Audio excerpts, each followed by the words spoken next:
in the Hackensack High School Media Center at 6:17 p.m. Ms. Singh, will you please do a roll call? Yes. Descending districts are not present. Mr. Carroll, Present. Ms. Harris, Present. Mr. Martin, Present. Mr. Powell, Present. Ms. Pringle, Present. Ms. Somerville is not here. Mr. Stein, Present. Ms. Cordero Alton, Present. Mr. James Vickery. Present. We have a quorum. All right. We have our student report. We'll start with you, Natasha. Okay, perfect. In May, several students earned the R Honors in Bergen County Reflections Art Competition. Gabriela Tavares, she got first place in the county level. Jalea Campbell in third place county level. Junior Sebastian Edmonds recently placed second in the single sculler in the state of New Jersey for crew. He placed fifth in our region of New Jersey, New York, Pennsylvania, and Delaware. He will compete in the national championships in Pennsauken, New Jersey this weekend. For our sports, our men's volleyball team are county championships. For the first time in 24 years, our men's volleyball team won the Bergen County Championship. They currently have a record of 26-1 and are gearing up for the state championship. Our baseball team is heading to the state playoffs as a 2 seed. They advanced to the county quarterfinals and currently have a record of 17-10. Our softball team qualified for the state playoffs and currently has a record of 12-11. This is the most wins in recent history. Our track program continues its hot streak with multiple county winners. Winners include Ayana Chap, Devin and Dustin DeCambre, Dylan Swarkia, and Seven Garcia, and several other medalists. For end of the year events, on June 3rd, we have our top 20 dinner event. On June 3rd, we have our performing arts banquet. On June 5th is our senior scholarship night. June 6th is our annual Hackensack art show. June 10th is the us versus them basketball game. June 11th is our spring coffee hour. June 12th is our prom. And June 18th is our athletics banquet. And then June 20th is our Hackensack High School graduation. Yeah, that's it. Thank you. Thank you so much. All right, so now we will move to Ms. Lozano.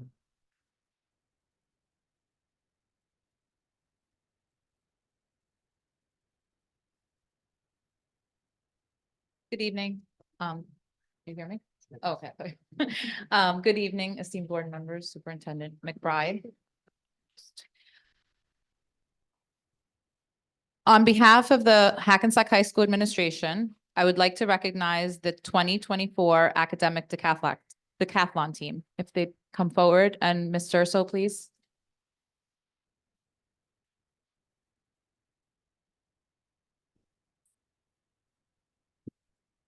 She's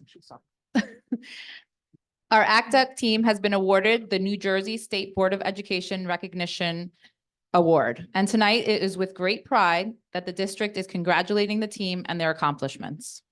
We would like to thank the ACDEC coach, Ms. Laura Durso, who has worked tirelessly and endlessly with the team to achieve their goal of going to the national championship in Pittsburgh. Hackensack High School was one of 2 teams from New Jersey that qualified. They placed second at the regional competition and finished as the highest large school in New Jersey at the state competition, earning them a spot at nationals for a 3rd year in a row.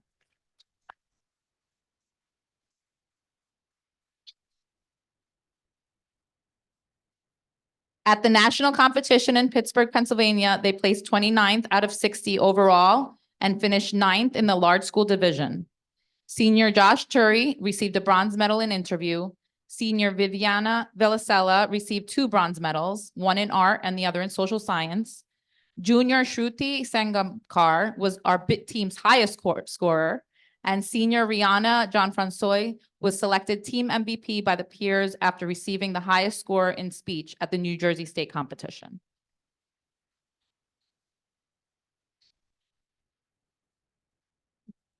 So I'd like to call each of you up Senior Marissa Dooley,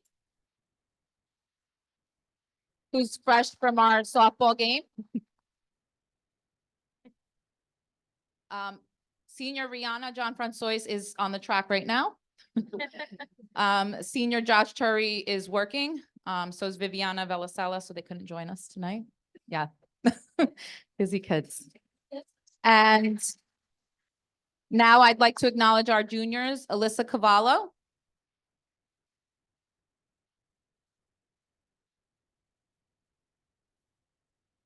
Meg Patel.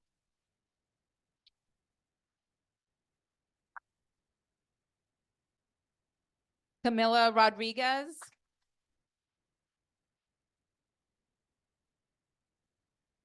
Hayden Sage also couldn't join us tonight. And finally, Shruti Sagamkar.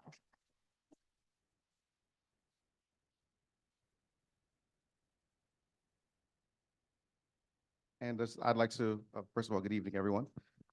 I'd like to read the certificate of recognition.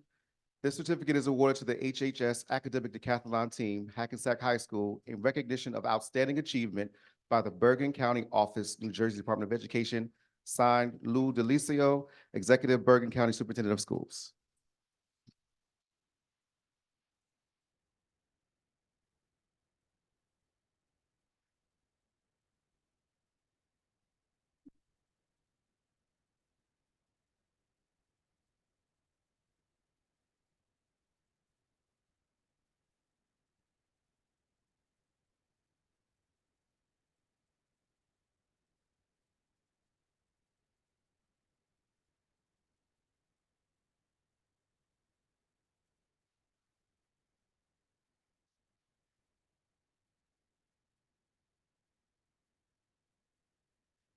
All right. Up next is Dr. McBride.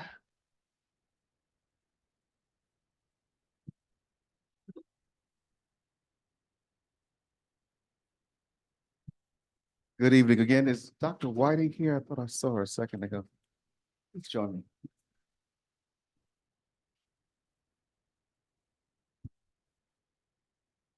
As you may be aware, the Girls Exploring Engineering, GEE, is a competitive program for female students in grades 7 and 8, held every semester at Fairleigh Dickinson University.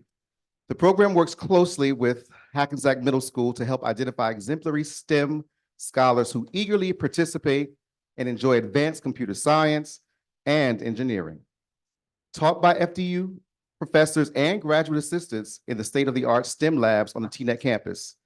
The long-term goal is to encourage more females to pursue computer science and engineering field degrees. The students who are nominated and participate every semester always do well, and the spring 2024 semester has continued this positive trend. So this evening, we'd like to pay homage and honor our phenomenal young female engineers. Just give them a hand.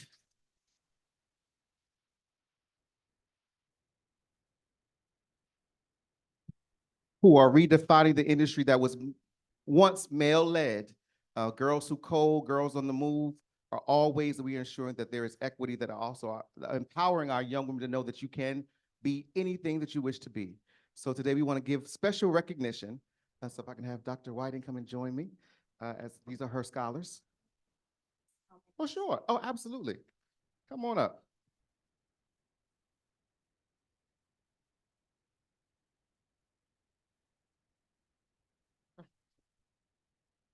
Good evening, everyone. Our first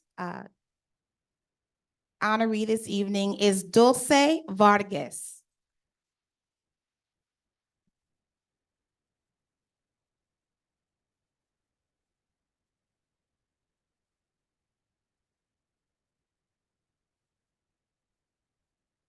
The next name is Dana Navarrete.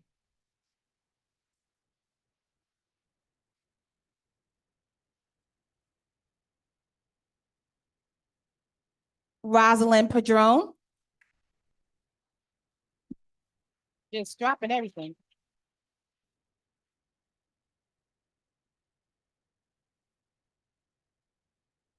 Haley Irvin.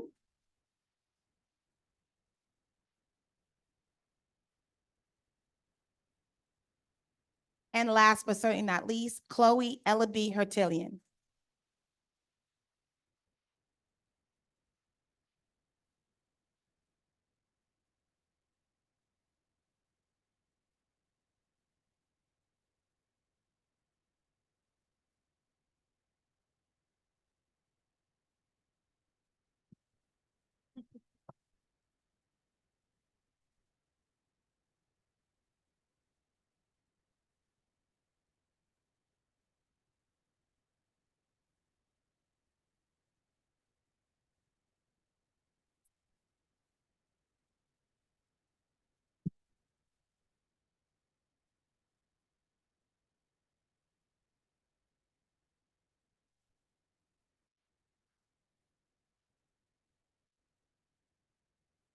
They say girls run the world, huh?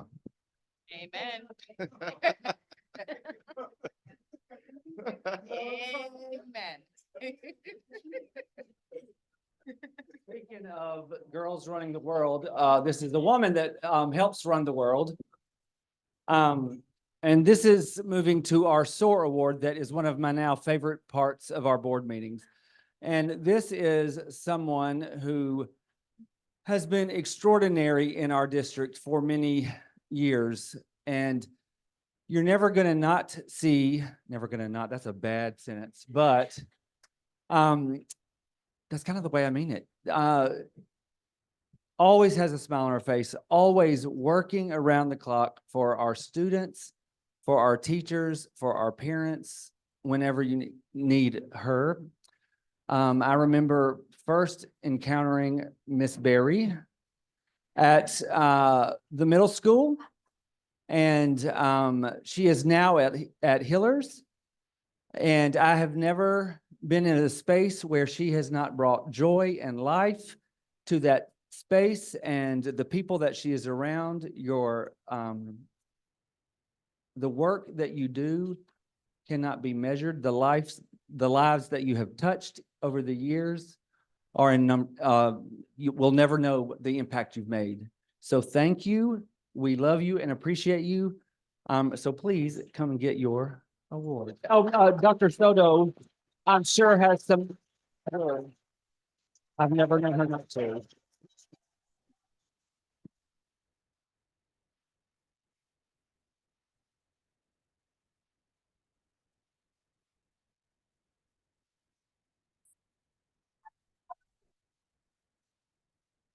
Hiller School, can you show her where you are?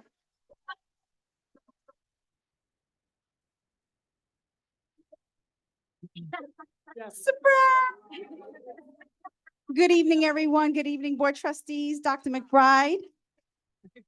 That's her daughter, who we were texting furiously. So Ms. Berry was asked to come today because I said to her that I was asked to come to the board meeting to talk about Hiller School, our new team, all the things that we're doing. And I just asked her and my assistant principal, Mrs. Madden, I said, would you just come and sit with me? So then I sent a text out to my team and said, Mom's the word, here's the plan. She's receiving an honor. We cannot tell her. I'm not sending an email to tell you this, spread the word. I'm sending a decoy email so she can see. When I asked Miss Berry to be here, she immediately said, I'm there. This is why we're here, to honor her. So she thought we were talking about Hiller School. Little did she know, she is Hiller School now. So allow me a few more minutes to make her cry. To read my speech. So good evening, everyone. Thank you so much for coming. Thank you, esteemed colleagues, Hiller School family. Thank you for showing up. We have teachers here who said that their children were playing baseball, track. They can't, there's one right there left to come from Ms. Berry because that's how much she means to us. Families, welcome, and our beloved students who are here. Where are our students? I know I saw someone. There we are. There we are. Today, we gather to honor our cornerstone of Hiller School community, a person who embodies dedication, passion, and unyielding commitment to making our school a nurturing and thriving environment. I am speaking of none other than the extraordinary administrative assistant, Adrienne Berry. From the moment She deserves this moment, so I'm gonna go fast, but I want her to hear these words. And I'm delivering them to you, but they're the sentiment of our family, okay? So from the moment Ms. Berry joined our Hillers family, she made an indelible mark with her boundless enthusiasm and willingness to go above and beyond her job responsibilities. Not a lot of people know, but I'm about to tell it. Officially, right? Hillers knows. Officially, she is our administrative assistant, but in reality, she wears many hats. She's a nurse offering care and comfort to our students in times of need. She steps into the role of teacher, always ready to lend a helping hand. She's a school guard. Don't come through those doors without her knowing, as she keeps a vigilant eye ensuring the safety of everyone within our walls. But her favorite role is that of principal. I have to often tell Miss Berry, no, ma'am, I've got to make that decision. Ms. Berry is deeply connected to our school community. Her dedication was evident from the very start. She expressed a desire to help with the grade 4 yearbook, which is not something that an administrative assistant typically does. But what began as a simple offer of assistance has grown into a labor of love, creating beautiful keepsakes for our students and their families, one that they will treasure for years to come.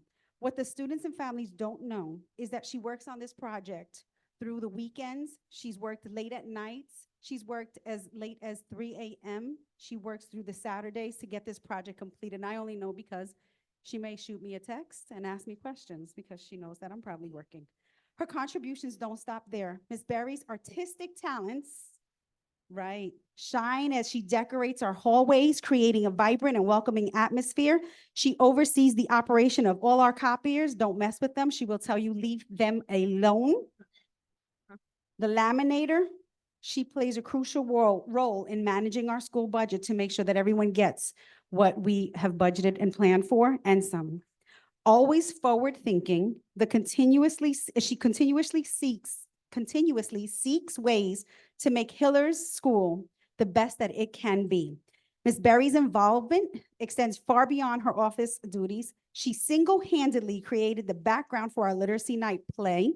She creates our candy monster for the collection of the candy for the trunk or treat and gets mad when teachers jump in it. Well, they have fun with that. Always adding her special touch of magic to all of our events. She dedicates much of her personal time to make our school a wonderful place. This is someone else that you don't know. For our Tricky Tray, she visited over 150 businesses to get donations secured. And when I challenged her, and I wrote this, and when I challenged her and I said, oh, really, did you? She looked at me, she said, I have a list. All of this demonstrates her commitment to supporting our school's initiatives. Her participation in evening events, often accompanied by her daughters, showcasing her unwavering dedication to our school community. If given the chance, I have no doubt that she would run the entire school with the same passion and efficiency she brings to all of her tasks. Ms. Berry leads with love and a genuine passion for her work. She is the person everyone counts on, the welcoming face in our office, greeting each visitor. Excuse my back, I'm sorry. I'd like to just speak to Ms.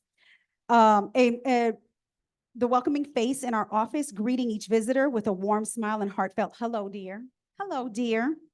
Her frequent love you, heard at least 50 times a week, resonates with everyone, reflecting the caring and inclusive spirit she fosters at Hillers. In every task she undertakes, Ms. Berry exemplifies the very best of our school's values. She is not just an administrative assistant. She's the heartbeat of our school. Her dedication, creativity, and kindness have made Hillers a better place for us all. There's a quote that reminded me of you, Ms. Berry. I am no longer accepting things as I cannot change. I am changing the things I cannot accept, by Angela Davis. On behalf of the entire Hillers School staff, I would like to take this moment to thank Ms. Berry for her incredible contributions, her unwavering support, her passionate commitment to our school community. Ms. Berry, you are truly one of a kind, and we are so incredibly fortunate to have you as part of our family. Thank you, Ms. Berry, for all you do. I love and appreciate you more than words can express.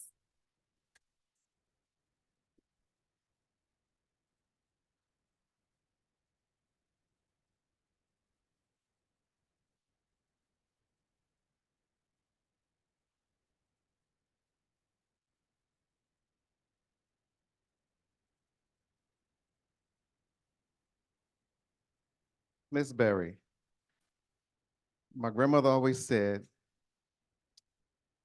everybody doesn't have to be nice to you. Thank you for being nice to me.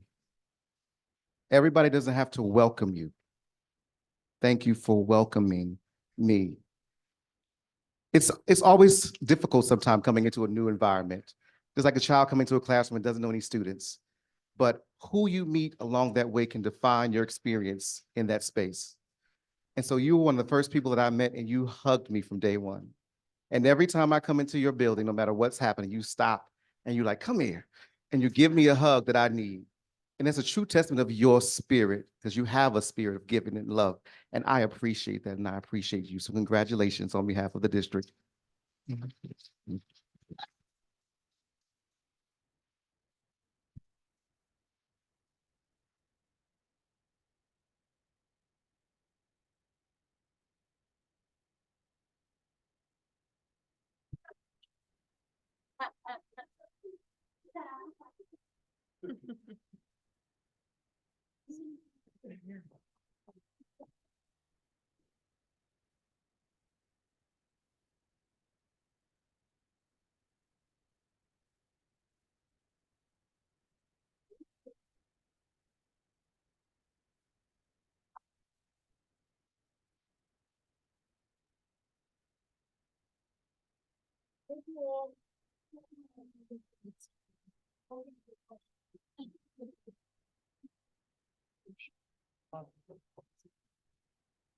I did.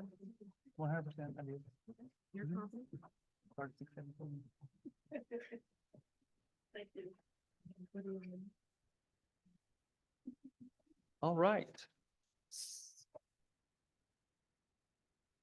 So we're going to move on to the New Jersey State PTA Award.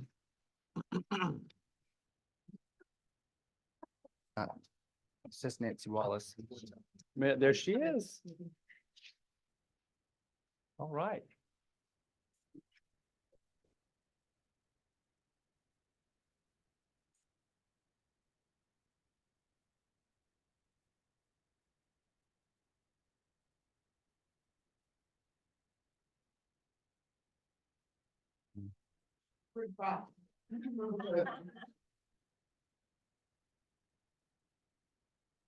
Good evening, usually I don't need a mic, but good evening, everyone. My name is Nancy Wallace, if you don't know me. I am currently the New Jersey State PTA Treasurer. I'm also the Bergen County Council PTA President. I also am the Hackensack High School bowling coach, just to give me all my titles. But today I'm representing the New Jersey State PTA and the Bergen County Council President. Today, I have the honor of awarding Mr. Boateng. I'm close. I know I didn't say it all correctly, but the award for wait, wrong one. For the New Jersey Outstanding Administrating Award. Every year for our convention, we send out to all the PTAs in the state of New Jersey, which are over 650 PTAs. To nominate their administrators, superintendents, teachers, PTAs, everything for different types of awards. And out of 660 administrators, Mr. Boateng has won the award for outstanding.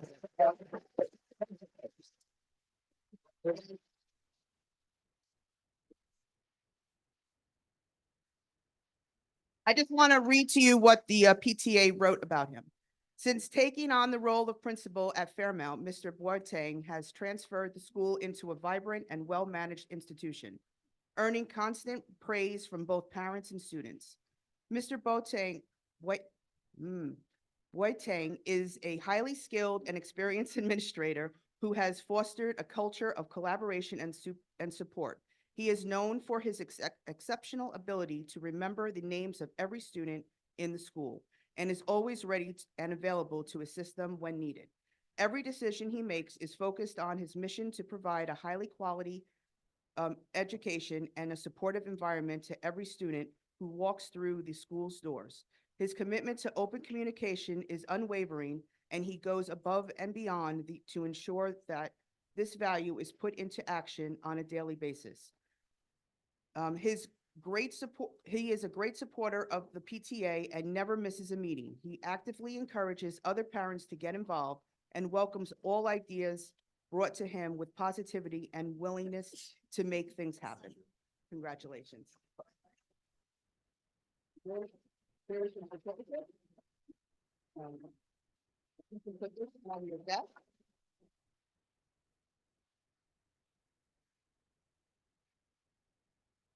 You also have this you can put out up. That's cute. Yellow?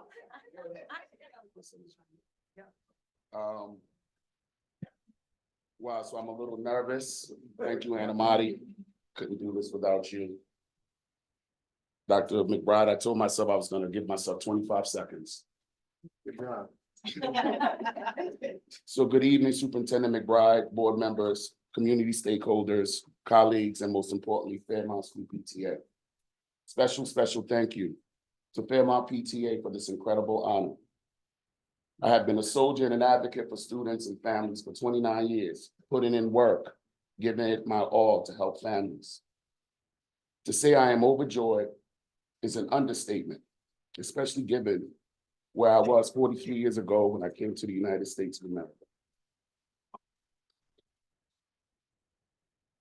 From where I came from 43 years ago as an immigrant student, not knowing or being able to speak English with some modicum of fluency, this nomination and recognition was not supposed to happen to me. The PTA award in many ways is my life coming to a full circle.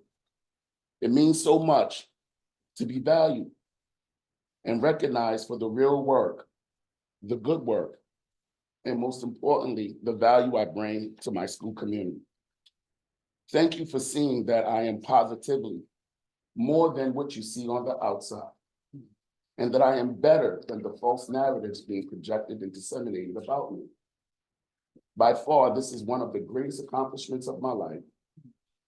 To be appreciated by the great parents and families at Fairmount has truly nourished my soul at a time I often wondered if I was making a difference. This award is confirmation that I am making a difference and that no matter the challenges that come my way, to always look forward and to always see it through.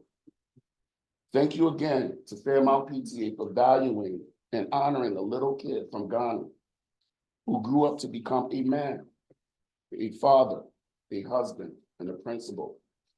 This award is an inspiration and a reminder to all students, especially my immigrant families, that if you study hard, work hard, do right by people, good things will happen for you. If I can do it, you can do it. The world is yours. Have faith. Your steps have been ordered. Thank you again.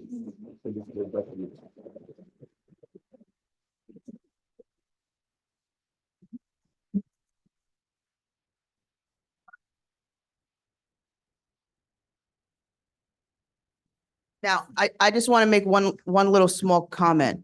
I just want to say, every single principal, assistant principal in Hackensack, you are fabulous. And I think as a Hackensack Comet alumni and as the Bergen County Council president, you guys are all fabulous. So just because you didn't receive this award this year doesn't mean that you cannot receive this award another year. Okay? I just want to let that know.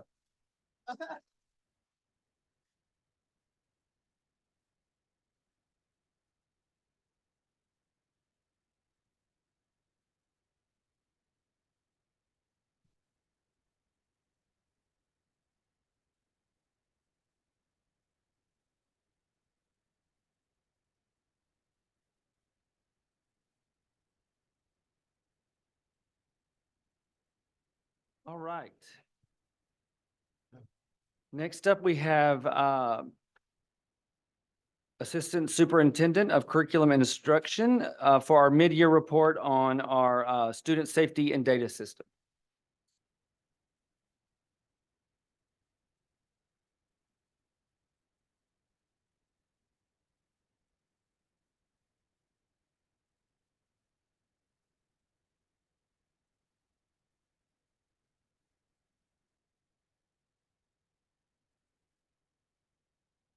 Good evening, everyone. And before I begin, I just want to congratulate the high school decathlon team, the girls exploring engineering, and Mrs. Berry, I love you too, because you're wonderful, and Mr. Boating for receiving that award. And Mr. Boating, the other day at the PTA meeting, a PTA person came to me and said, "We love Mr. Boating," and I know why.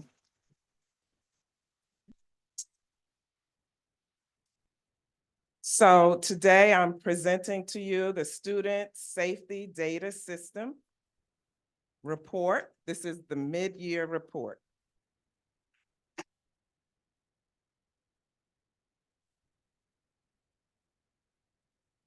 So SSDS, this is something we must report to the state. And as you can see in the second bulleted item, this is the information that needs to be reported: violence, vandalism, harassment, intimidation, bullying, weapons, etc., and all HIB trainings and programs.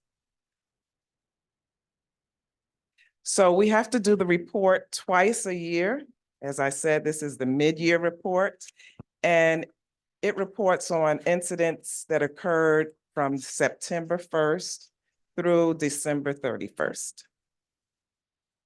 So what is reported? Incidents that meet the incident type. And as we go to the next slide, you will see those incidents, and they're incidents that occur on school grounds while school is in session, including arrival and dismissal, and at school-sponsored functions. So these are the incidents. And I'll wait for a minute just to let you see the incidents that we are required to report.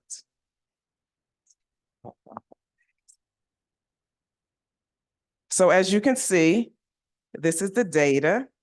In the first column, you will see the list of schools, and going across, you will see the number of incidents for each category.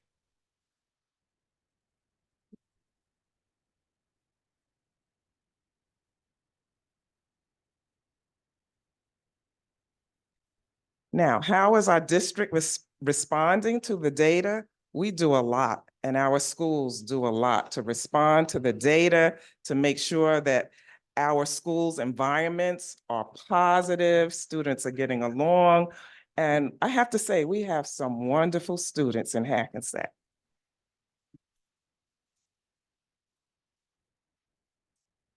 So for the district, these are some of the things that the district is doing.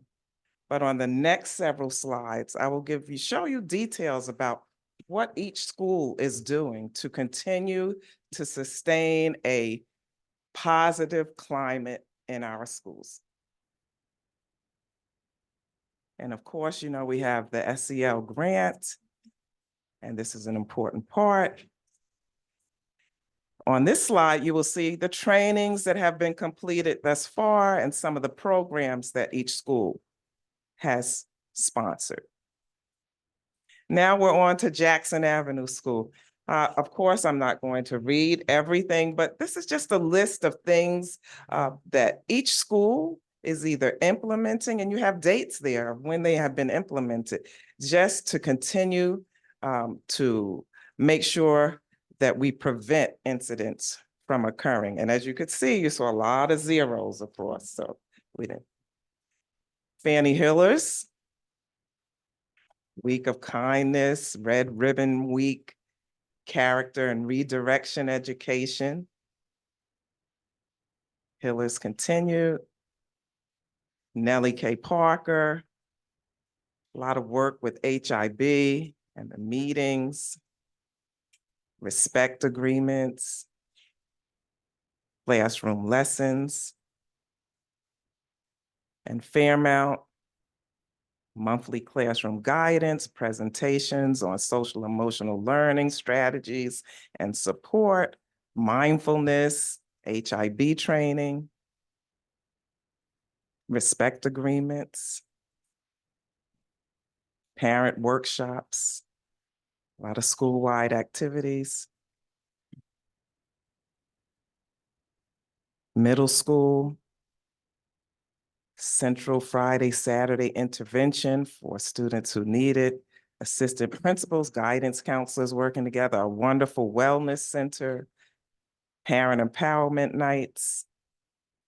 And if you notice, we even have Zeta Phi Beta sorority who's working with the school for girls empowerment, Young Men's of Excellence Empowerment Group, high school success intervention program for students who are experiencing behavioral and attendance concerns, weekly debriefing with assistant principals and school monitors just to review the data and ensure that the environment is positive, specific meetings, comments of the marking period. You'll see that if you walk into the high school, you'll see the pictures of the students. High school information continued, mentoring program through parent outreach.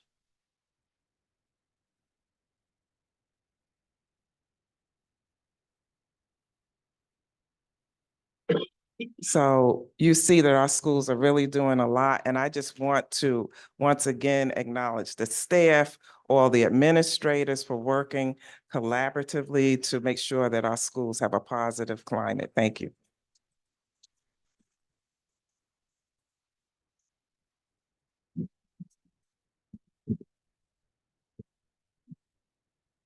All right, thank you, Ms. Oates Parchment. So our superintendent report. Good evening, everyone, again.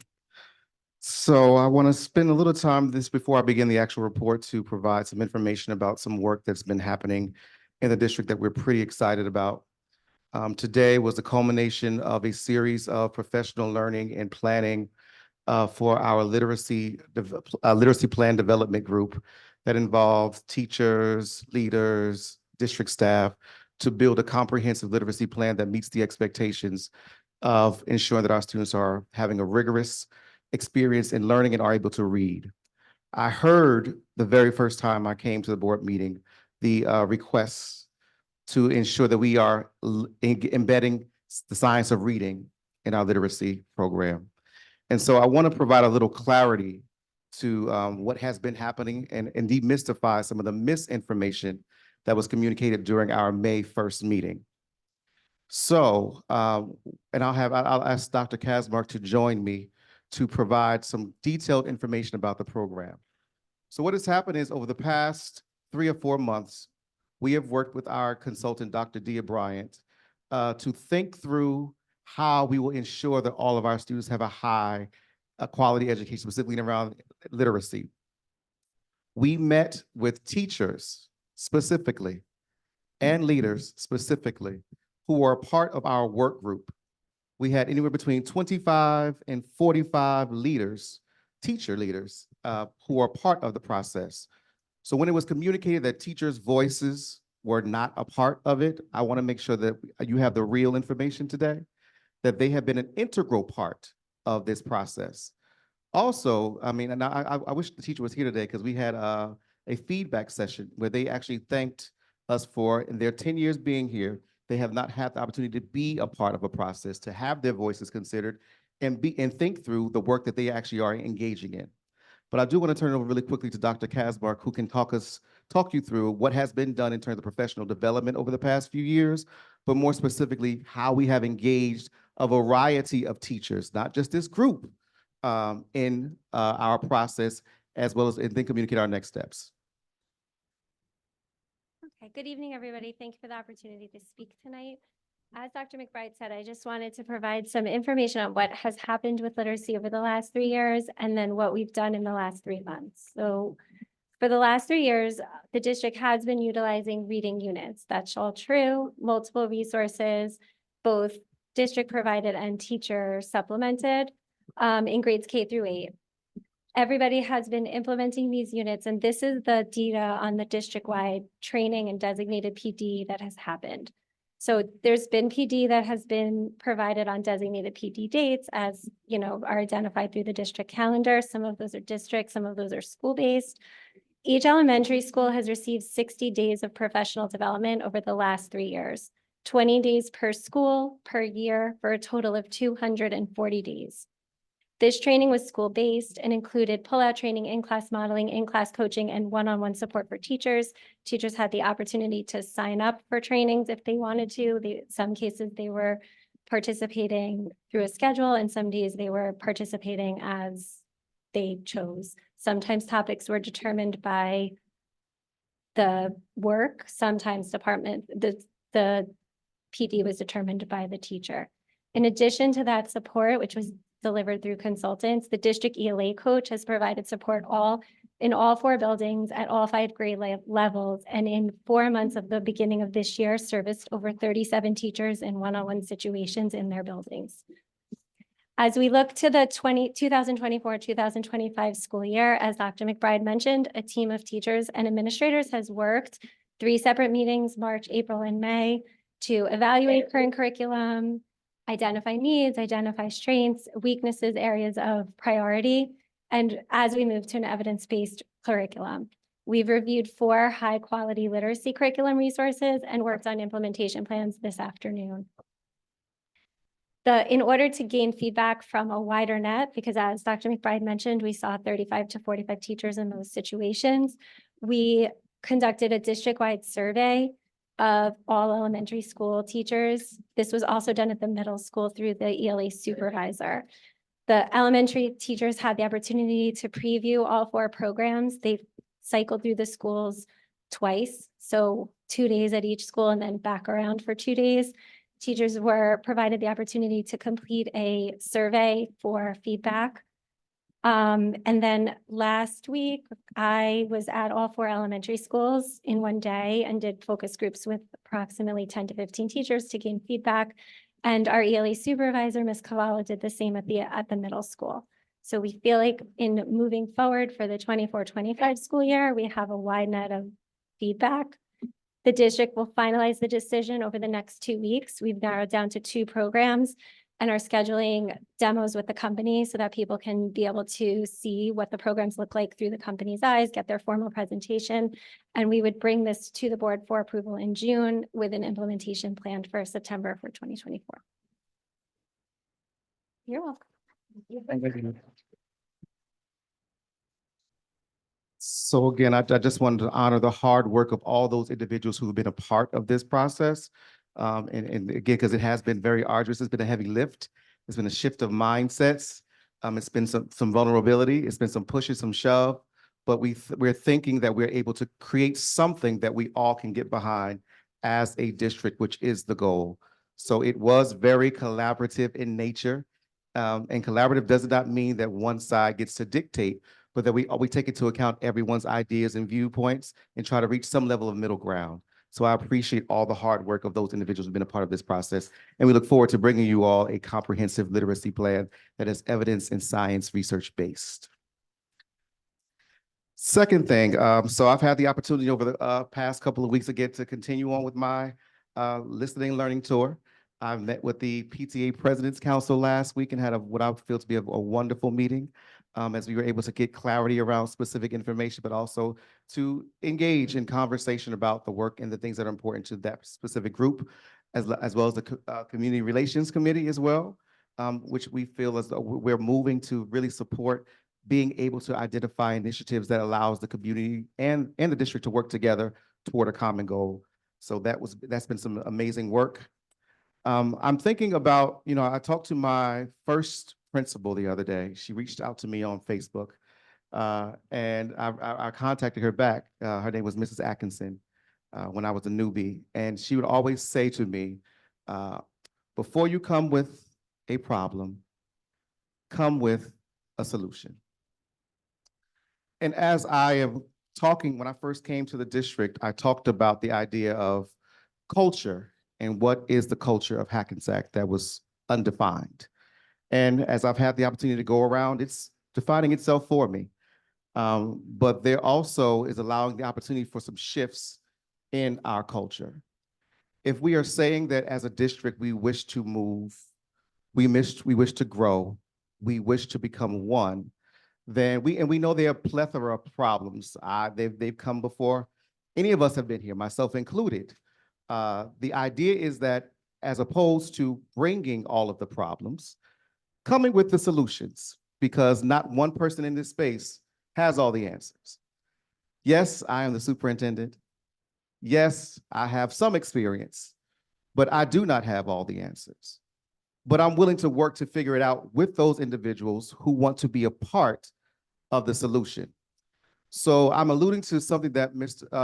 Boateng talked about earlier, is that many principals always say, because I said it as well when I was a principal, that there's an open door policy, right? If there are questions, if there are concerns, that there are opportunities to be able to come and get answers, to be able to have dialogue, to have the tough conversations even, if we are intending to truly be solution oriented.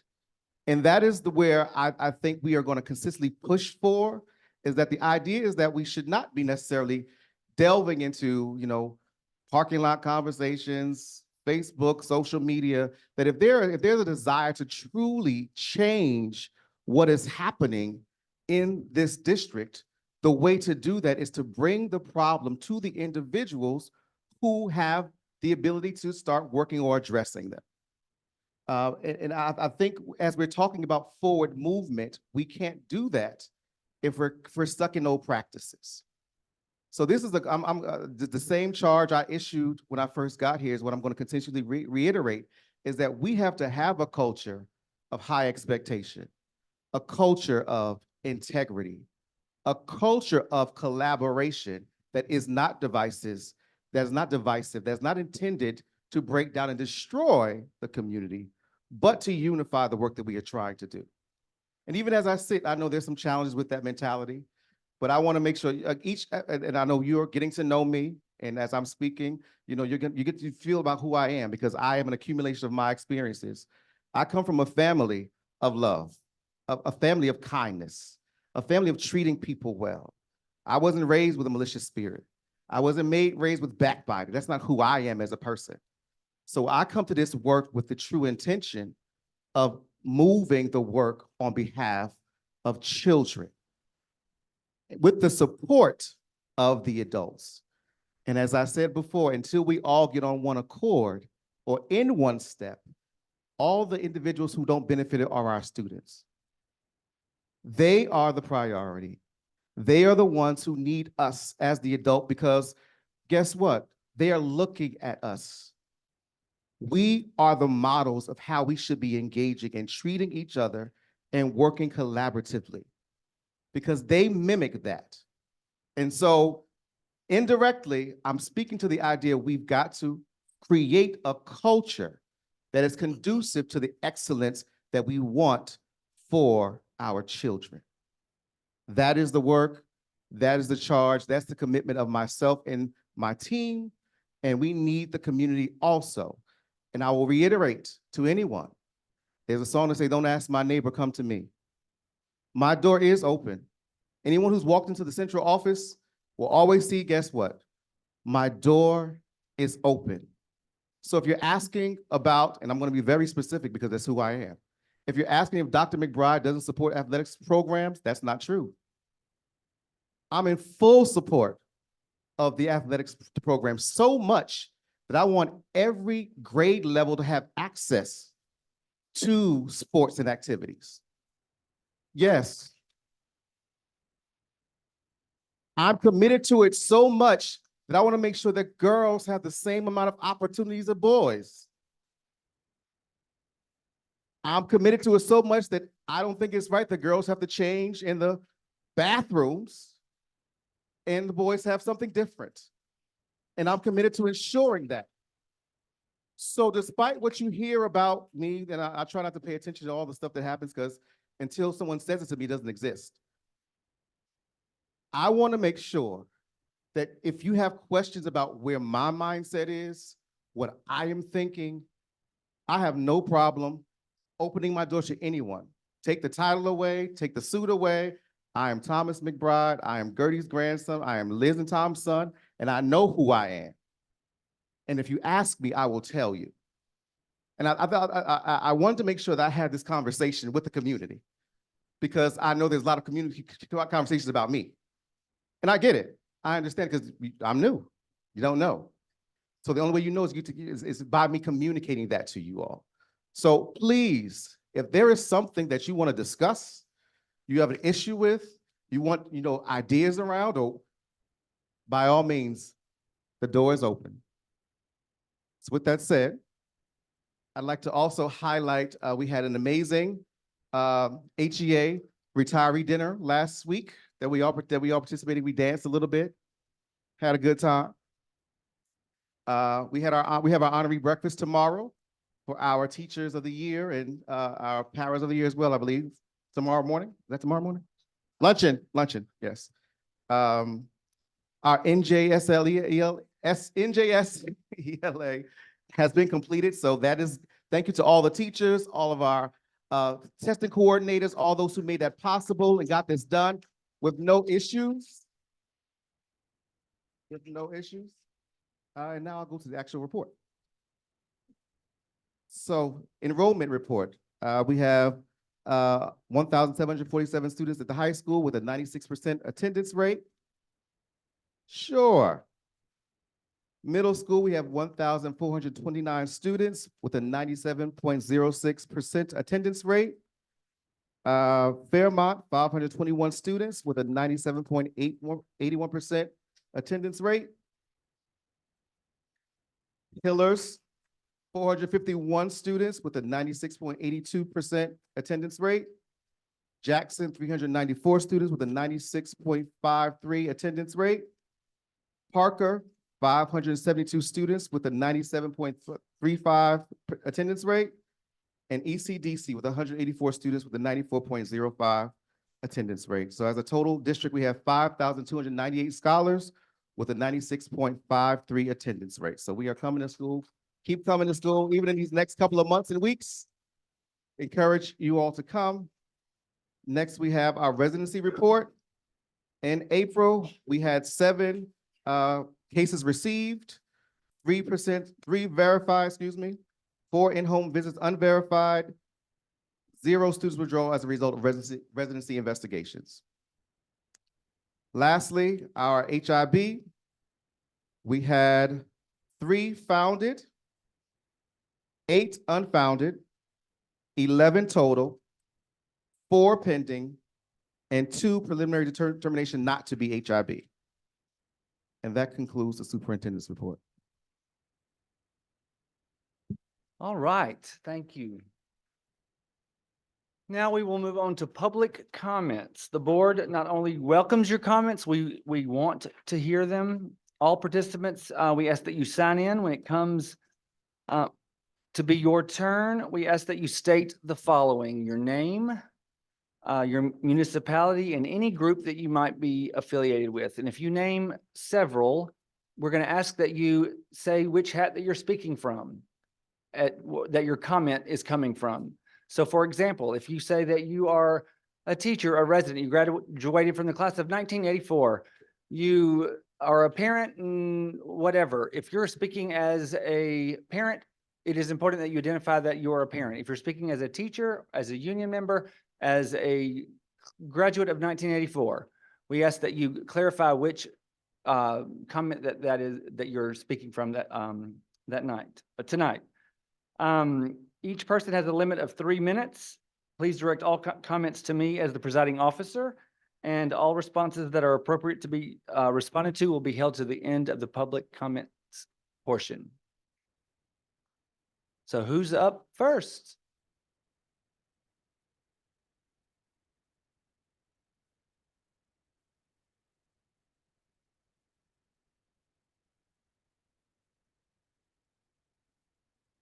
Good evening. Danielle Jackson, Hackensack parent and teacher. Tonight, I'm going to be speaking as a teacher. I want to express my appreciation for my new building leader, Mrs. Donna Petron-Wall. Although my situation, is, we love her. Although my situation is not ideal and in some ways has been harmful to myself, my family, and my students, Mrs. Petron-Wall has shown care and a willingness to help me adjust and succeed in my current role. It is unfortunate that my former students now have to adjust in a short period of time to yet another new teacher this year. However, I know that Ms. Pettiford will do her absolute best to serve any students who are privileged to be in her class. Thank you to those that I still consider my Fairmount family, the teachers, students, and families that I already miss. Thank you to my new ECDC family for welcoming me with open arms.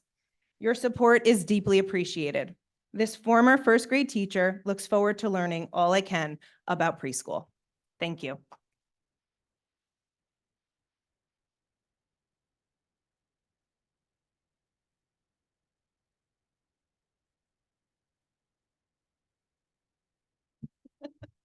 Good evening, everybody.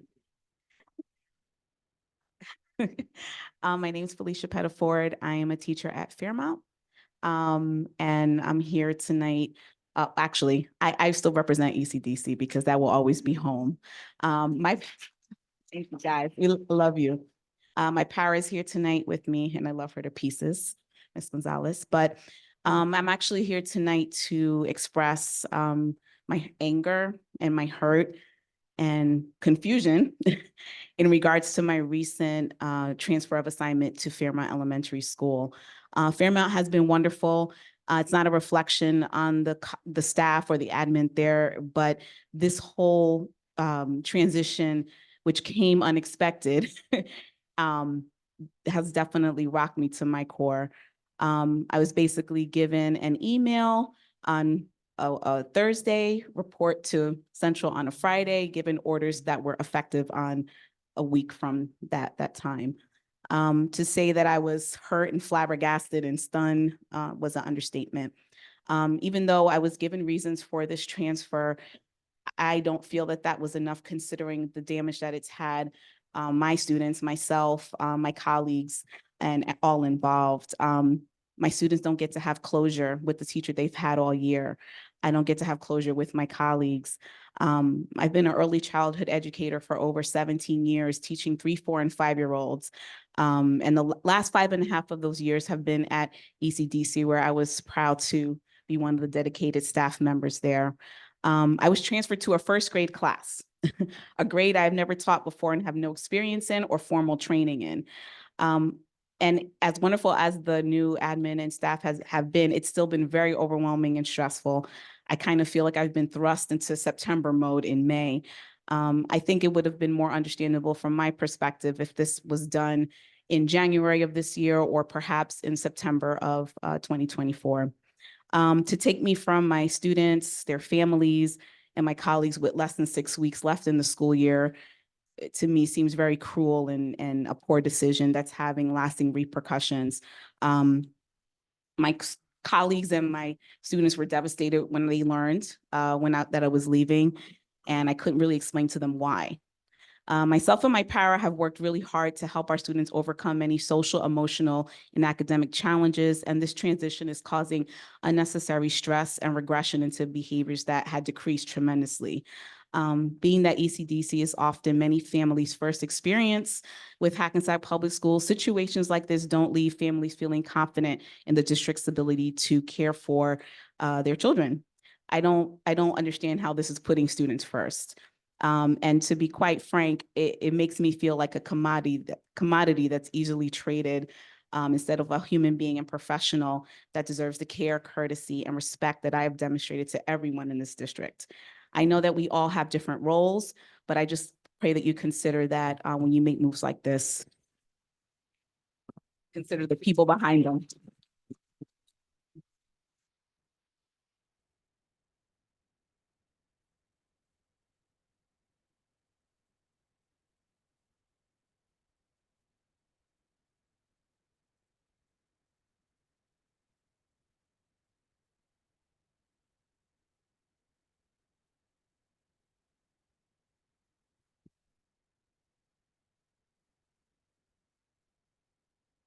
Good evening, everyone. My name is Natalie Mugnettes. I work at ECDC as a part-time paraeducator, and I am here to advocate and speak on the salary for part-time paraeducators in Hackensack.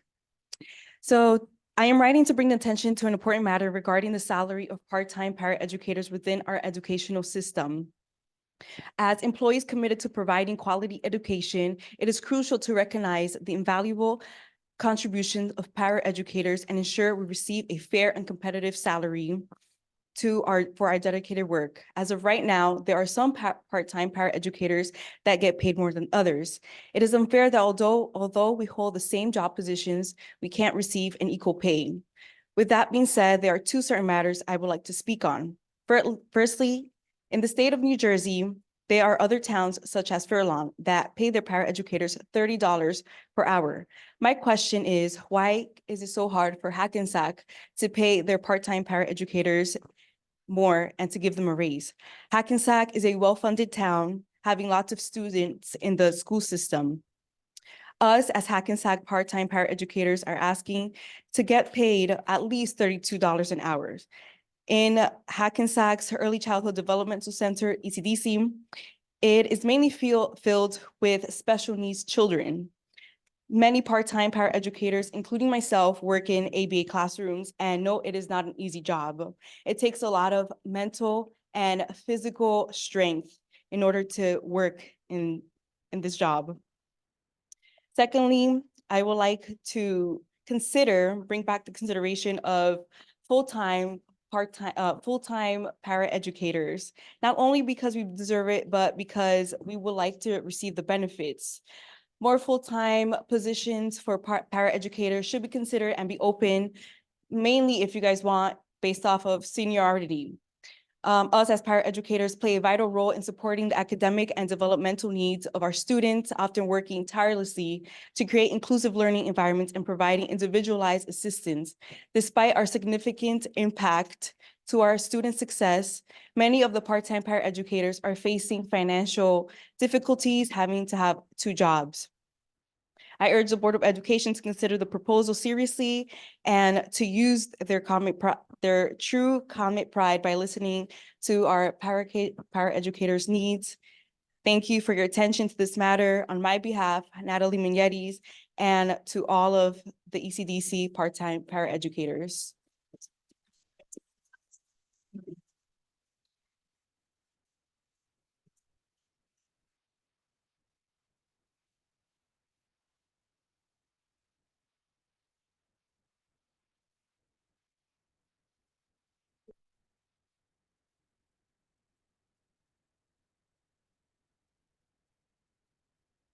I'm so proud of y'all. Yeah.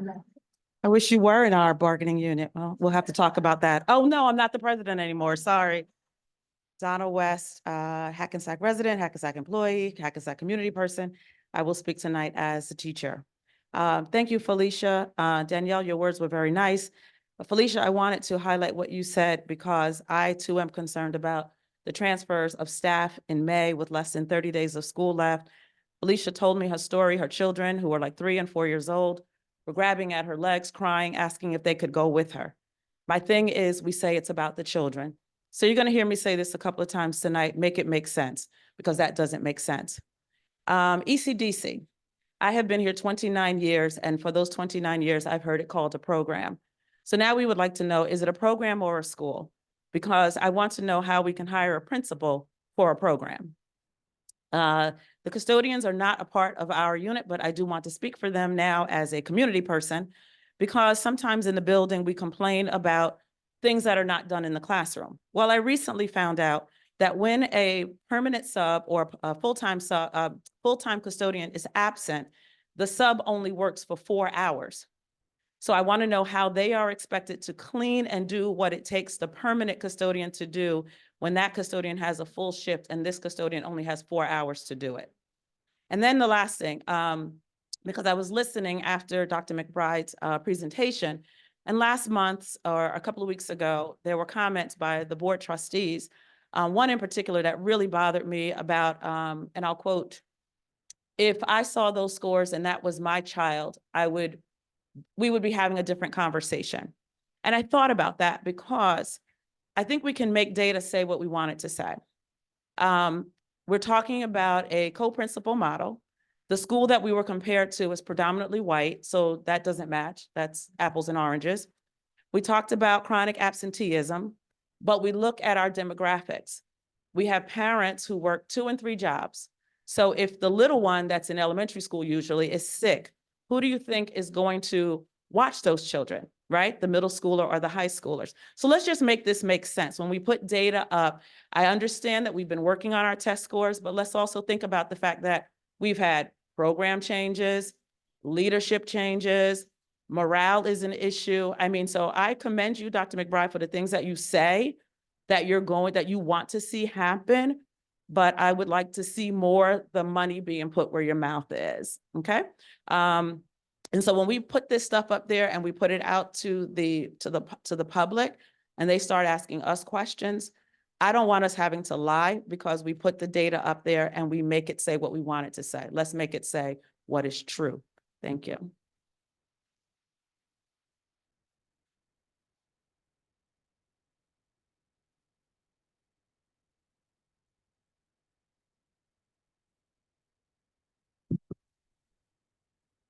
Good evening, everyone. Good evening, Superintendent McBride, Board President, and all trustees, and everyone here this evening. This past week, we celebrated National Principals Week. And while the district have wonderful principals who are hardworking, I'm here to speak about my very own principal, Mr. Boateng of Fairmount. As you can see from tonight, when the PTA presented Mr. Boateng with a special award, he deserves the recognition and acknowledgement. Recently, I came across the information that I feel totally discredits and undermines what Mr. Boateng has brought to Fairmount. As a parent and a child in Fairmount and an employee, he goes over and beyond to make sure our students are first. Many times I have witnessed him take a moment to listen to a student, to say hello to a student, and even play football, and even break dance on the stage during assembly. When they see Mr. B, as they affectionately call him, the little ones grab at his legs or go in for a high five. Fairmount is a family, and coming to Fairmount, he recognized that dynamic. He not only is here as a principal, but he's here to make sure students and parents feel and understand education is not just about books. In the morning times, I can see Mr. B and other staff come in the morning time to make sure students and others are taken out of their cars properly. Grand Ave is a very busy street. And since Mr. Boateng has been there, there's been an increase with police traffic, helping us with the traffic, increase in crossing guards, and making everyone feel safe. He has improved not only that, but he has also improved the culture. He goes through the hallways, he always says hello, and you can hear his voice through the hallways, and you know Mr. Boateng is on his way probably to your classroom. Sometimes to your classroom to relieve you of just a little bit of stress because a student may be having a bad day, and he more than welcomes that student to walk the halls with him until he comes back to himself. So I'm here to stand up for Mr. Boateng to tell the board, to tell the district that he's a wonderful principal who I'm proud to call someone that I can look to each and every day. Thank you. I'm sorry, my name is Nikisha Fulmore and I'm a resident of Hackensack. Nikisha Fulmore, I'm a resident of Hackensack. Thank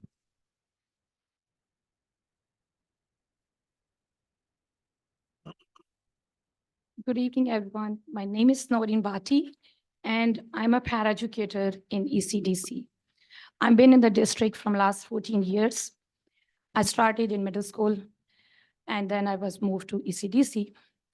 So my question to everyone today is, why district is hiring RBT, Registered Behavior Technicians, in the district from the agencies, when you already have trained, experienced, knowledgeable paraeducator in the district? They can do all the work what you are hiring from the agencies.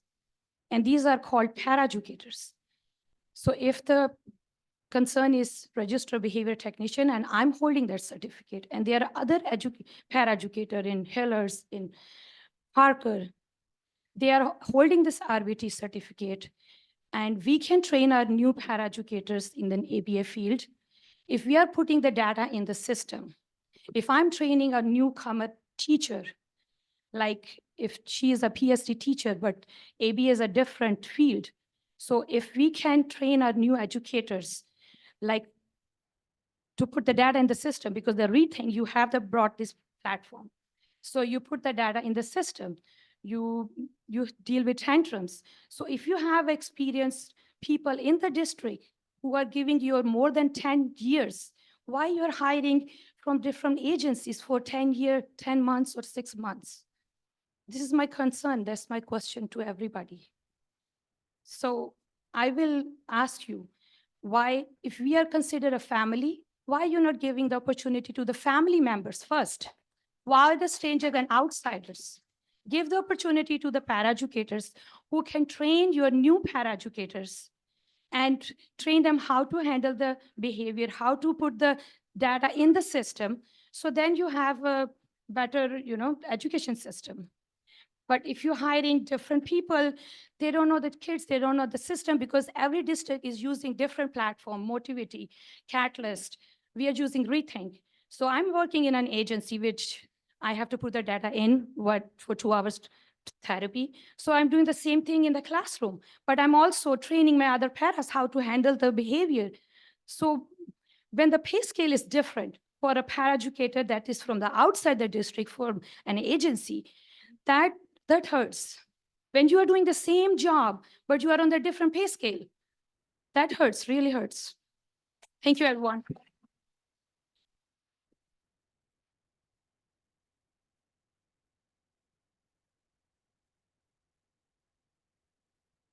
Hello, my name is Deborah Serrano. I am a full-time para at Hillers.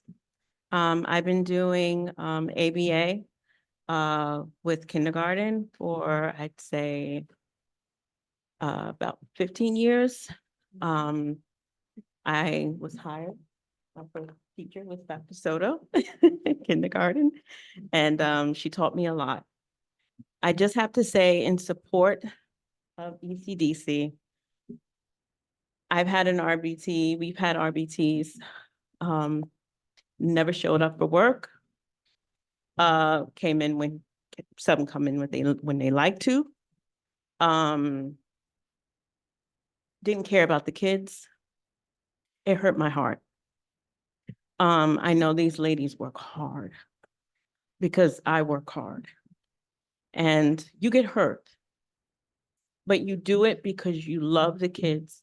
You do it because just to hear them talk for the first time or say your name is all worth it.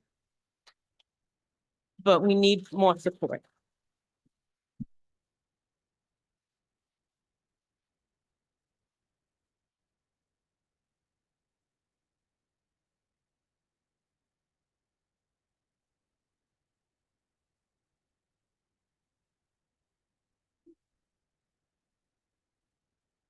Evening, Tom Trezano, represent the HEA, second vice president.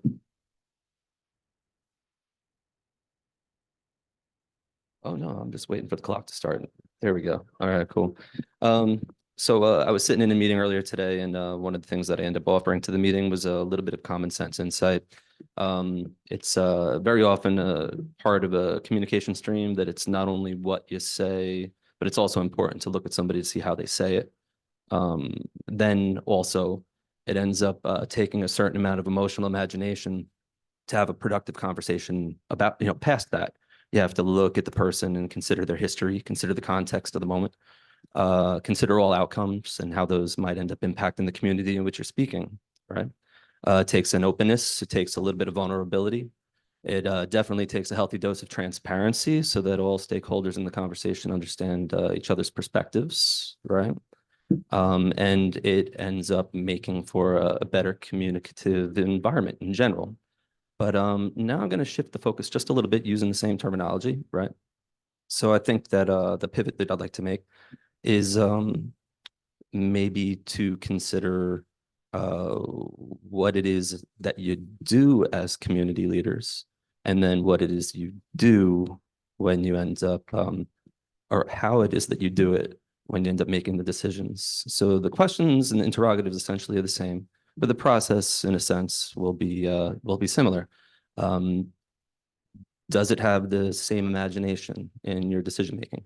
Particularly when it comes to personnel, it's a pretty important thing. Whether we're, speaking about venerated paras or other important employees inside of our systems, does it include all voices? Have people had an opportunity to air their concerns about potential shifts that end up being made?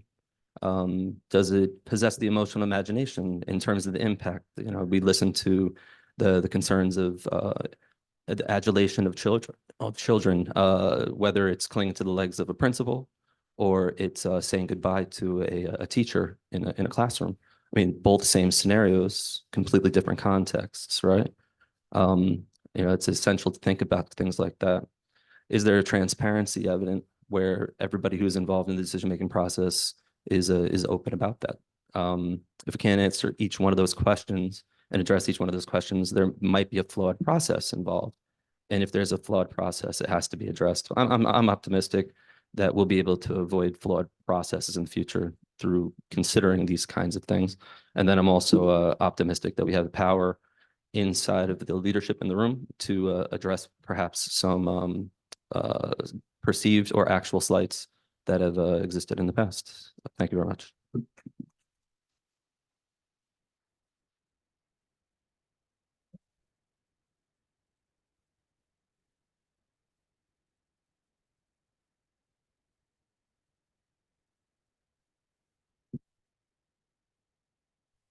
Haseen Gaines, proud president of the Hackensack Education Association.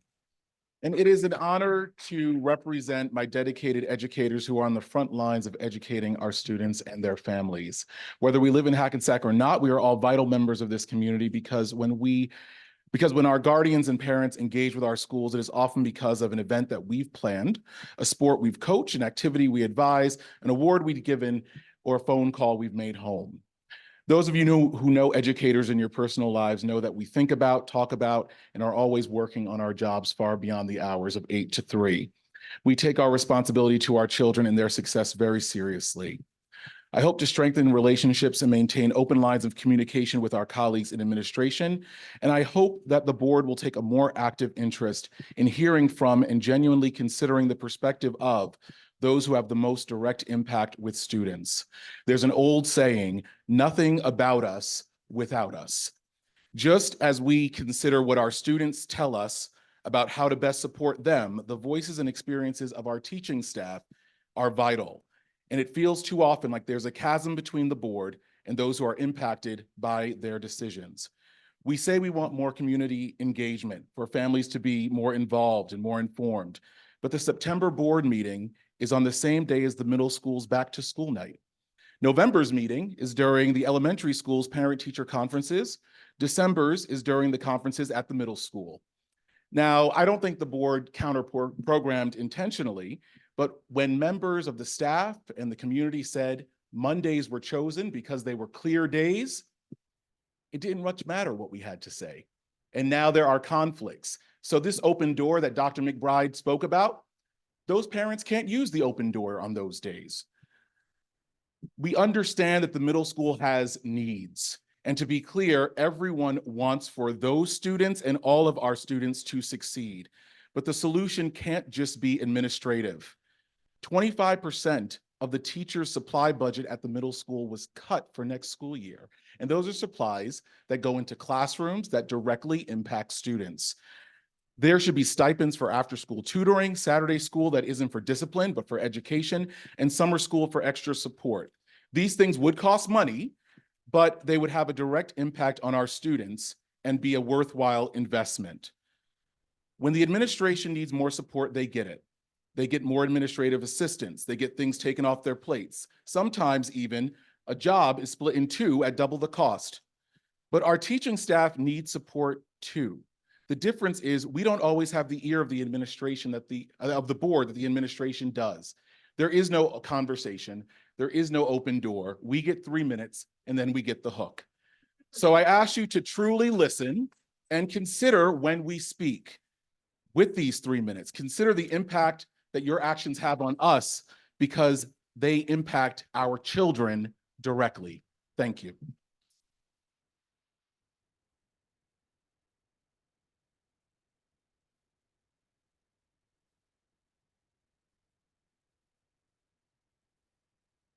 Good evening. My name is Dr. Joy Dorsey Whiting. I hadn't planned on speaking this evening, but I just wanted to bring some positive light to some great things that are happening at Hackensack Middle School. One is sixth grade camp. This year is the 57th year of sixth grade camp. It is a phenomenal outdoor education program run by Mr. Bradley Allen, who is a fifth grade teacher, completely funded by the taxpayers and the school district of Hackensack. So the Board of Education, we thank you. The children have a wonderful time of outdoor education, learning and growing. I'm sure many people here went to sixth grade camp. You have your belts to prove it, your leather belts to prove it. And our children are without cell phones, without technology, and are just enjoying being with their teachers and with their friends.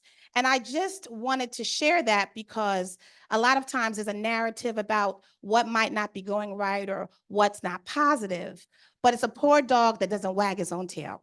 And so I'm here wagging on behalf of Hackensack Middle School to thank the board, to thank the taxpayers of Hackensack for continuing to support this wonderful, wonderful program. We look forward to year 58. Thank you so much.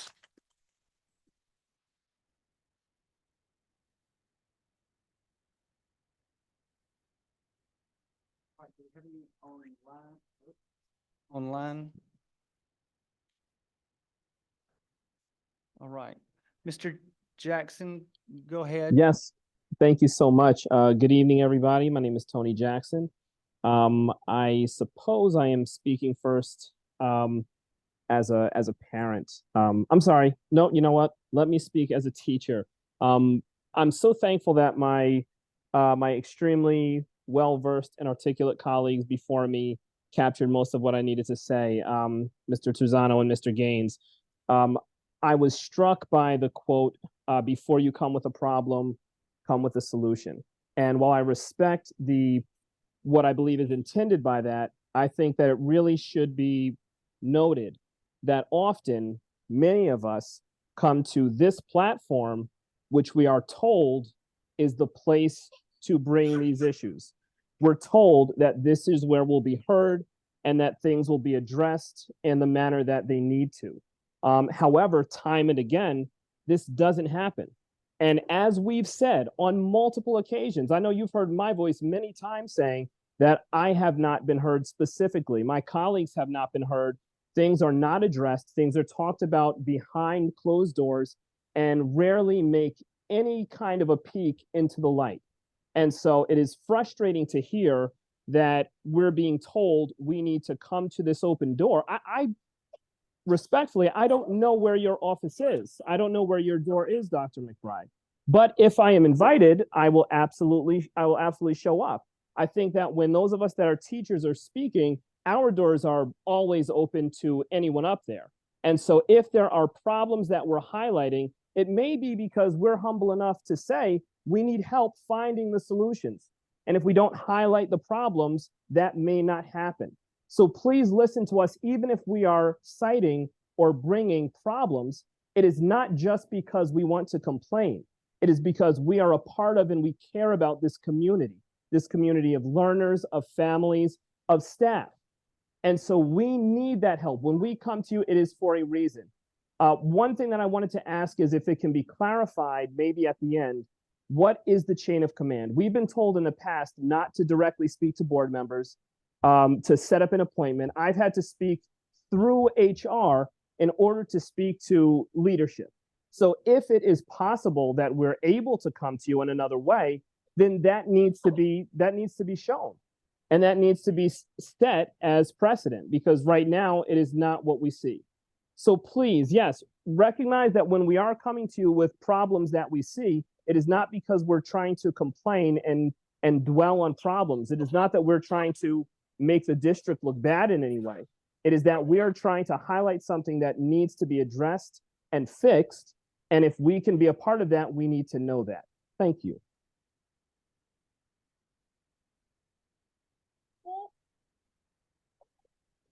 Good evening. My name is Blanche Stewart.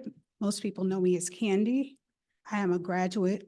Actually, I'm a part of the entire public school system. I went from kindergarten to 12th grade here, graduated, went on to college.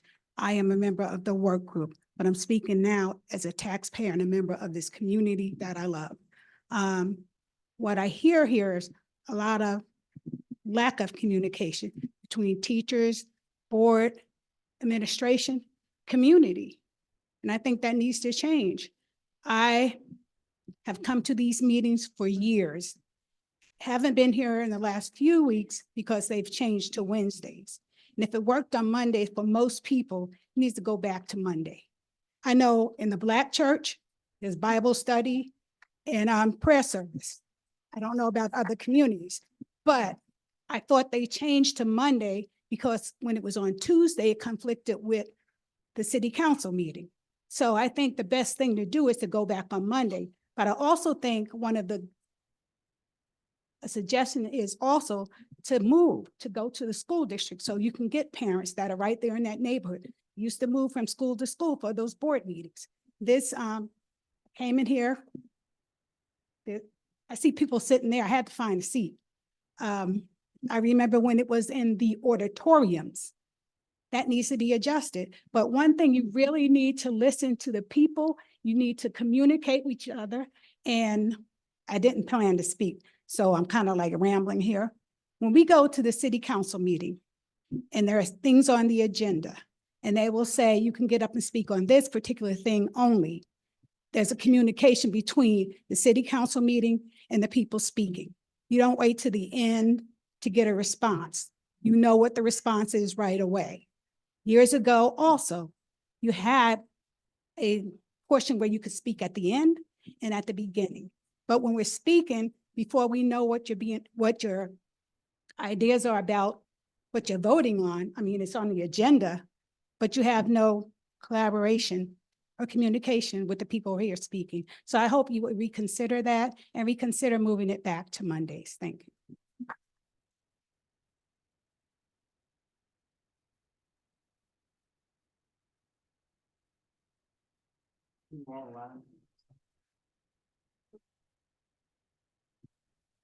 Good evening. I'm Gwenny Burt, educator in Hackensack, proud Comet minister in the community and resident in Hackensack. And so tonight I want to speak on behalf of being a resident in Hackensack, a part of the clergy in Hackensack.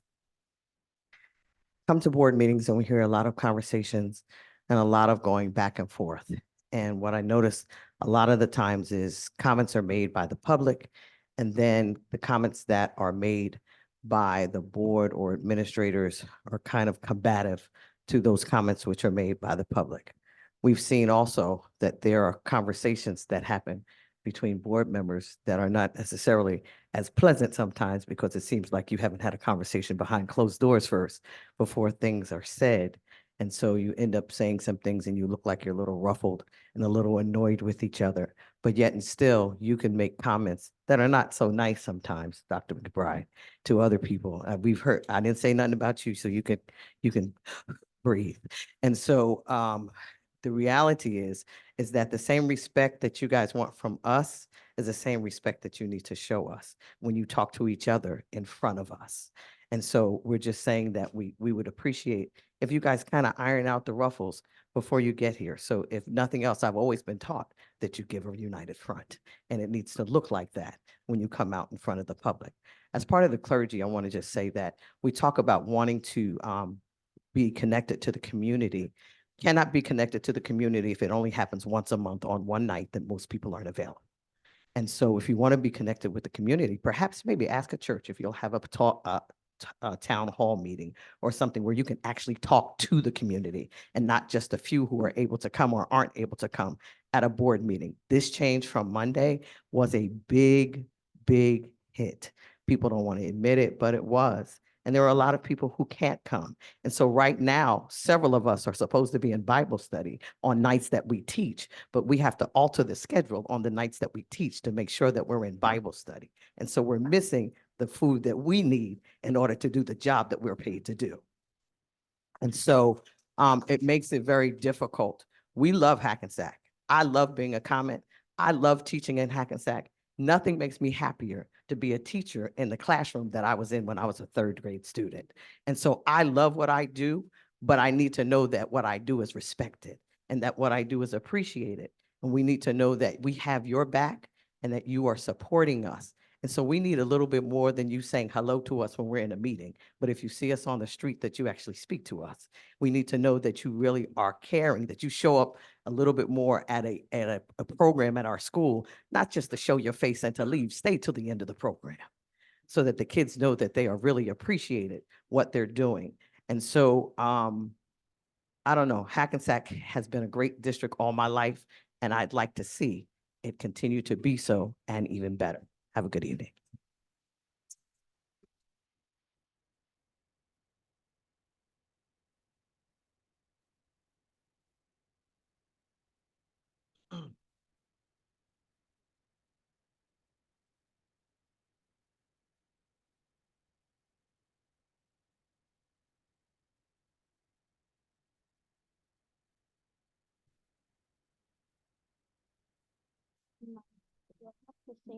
That I'm a student. Hello. Hello, my name is Zayara Graham. I am a Fairmount School student. Thank you so much, Mr. B. You are the best principal in the whole wide world.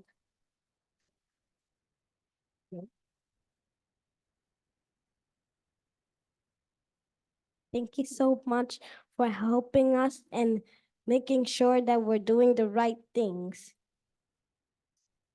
Thank you so much for being the best. And as a future leader, I congratulate you for your award, and I will wish you for many more awards.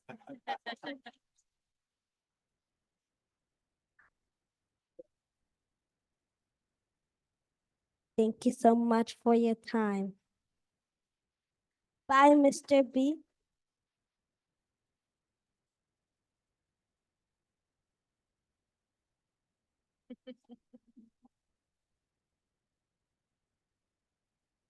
Hi, Reverend Carolyn Davis. Just ran from one meeting to here. 75, I can still keep it up a little bit. A little out of breath though. I just want to say that I also am very proud of being of Hackensack, but also proud of people who are not from Hackensack. I believe in the air there's a misconception about Hackensack people. We can't help if we love our schools. We can't help if we were students here. We can't help if we brag about it. Just like if you were in the school, if you're not from Hackensack, if you stayed in the town you grew up in, you'd be bragging also about your school. So when people say, you know, homebred or whatever it is, it's just a pride that they have. And I think that's a good thing. We have people who've been in a town for 40, 50, 60 years and more, and they still have that kind of pride in their school. And that's what we have. I believe that as we move forward, we have to give everybody a fair chance. And all I'm going to say is this: as elected officials, city council people, Board of Education members get to have at least 3 terms, sometimes more, to get it right. They have time to do it. We have had 19 principals in this school in 24 years. That is not good. It's also, I think, unfair in some ways for the people who come in. Most of them didn't last more than 2 years. And I say to you as council members, could you have done everything you wanted to do in your first year? It takes some time. And until we give people a chance, an honest chance to do the work that they have to do, it's never going to get better. And you're going to keep looking for more and you keep looking for more. Part of this problem is middle schools are what they are. That's what they are. They're emotional places. We have students, we have a lot of students from diverse backgrounds. And I'm speaking right now about the testing. I get so tired of going to other towns and working with other people who talk about our school. I'm very proud of these students here. We have a very diverse community, and many of our children, English is a second language. There are tests that can be given in Spanish, standardized tests. I don't know if you've researched that. At least you can compare them in their own language and then see where their need is. I'm very proud of the comments.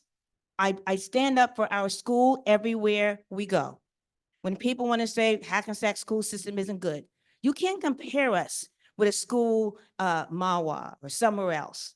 They don't have the diversity. I'm not saying that's a bad thing. It's a good thing.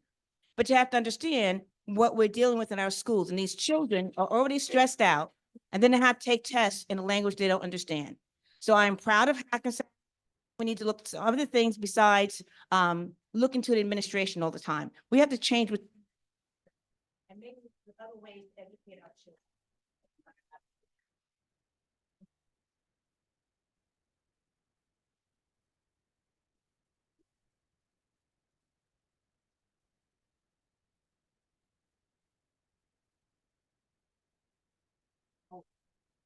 All right, so I think that is it for public comments. Thank you all. So, be it resolved that the Hackensack Board of Education determines it necessary to meet in executive session on Wednesday, May 22nd, 2024, to discuss legal personnel, student-related matters, HIB reports, negotiations, and other confidential matters. Be it further resolved that these matters will be made public when the need for confidentiality no longer exists. Can I have a motion? Thank you, Mr. Powell. A second. Thank you, Ms. Somerville. All those in favor say aye. Aye. Any opposed? And there are none. It is 7:54. Okay.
Everyone, thank you for your patience. As always, we will jump right in as soon as I find where I'm supposed to be.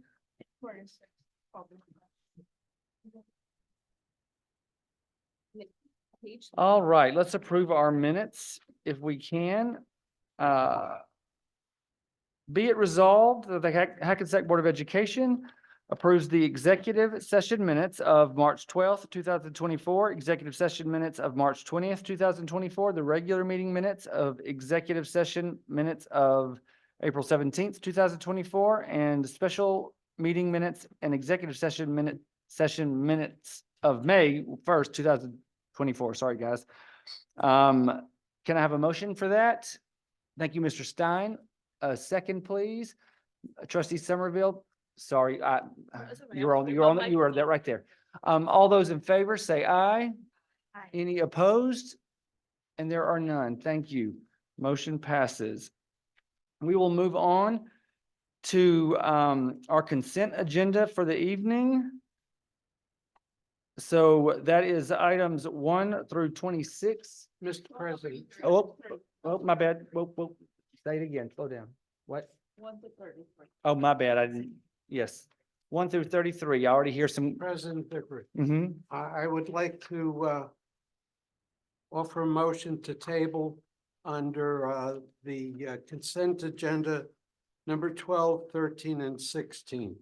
12, 13, 16. So we have a motion from the floor to table numbers 12, 13, and 16. So we need a second. Second. Okay, so we have a second. Is there any discussion on tabling those items? All right, so we'll do a roll call on just to table those items is what we're doing now. We're only voting to table those 3 items. Okay, motion to table 12, 13, 16. Mr. Carroll?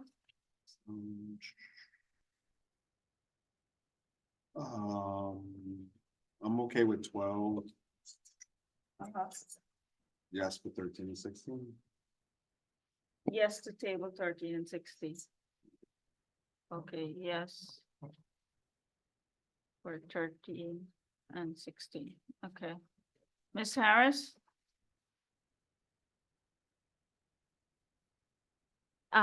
Yes for 12, yes for 13, and yes for 16.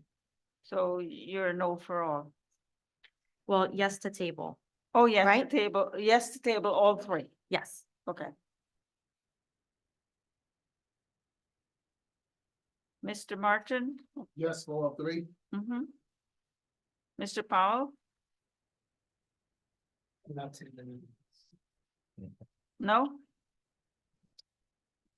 Mr. Powell? He said, oh. He said no to table. I just didn't hear him. Ms. Pringle? Yes, table all 3. Okay. Ms. Somerville? No. Mr. Stein? Yes, for all 3. Ms. Cordero Alton? No. Mr. James Vickery? No. Okay, so we have 1, 2, 3, 4. Are we tied? No, that's fine, isn't it? Except on 12. I have 1, 2, 3, 4 no's. Am I correct? 5, let's see, 1, 2, I said no table. and 5 yeses to table, Well, didn't Demetrius say yes? except for to- 1. I'm Yeah, good. yes to 1 or something? 12. I said, yeah, I said no for 12. So 12 is not part of the tabling, but the other is, the other 2 is tied. 13 and 16 should be tabled. Okay, so we're, Can- okay, so we are. Is, Is that correct? yeah, Andy? yeah, That's the count I have as well. I'm just checking a motion to table needs what the vote needs. Okay. Because if it needs the majority of the board as a whole, which I don't believe it does, but I want to confirm it, Mhm. then it doesn't pass. But if it does need the majority, if it just needs the majority of the quorum, then it does, well, at least for 13 and 16. how do we proceed?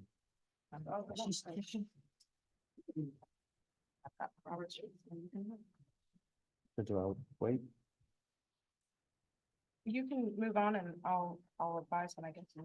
Like move on to the. Yeah. Our next thing, okay, so, Well, you can move on the other items too. okay, so.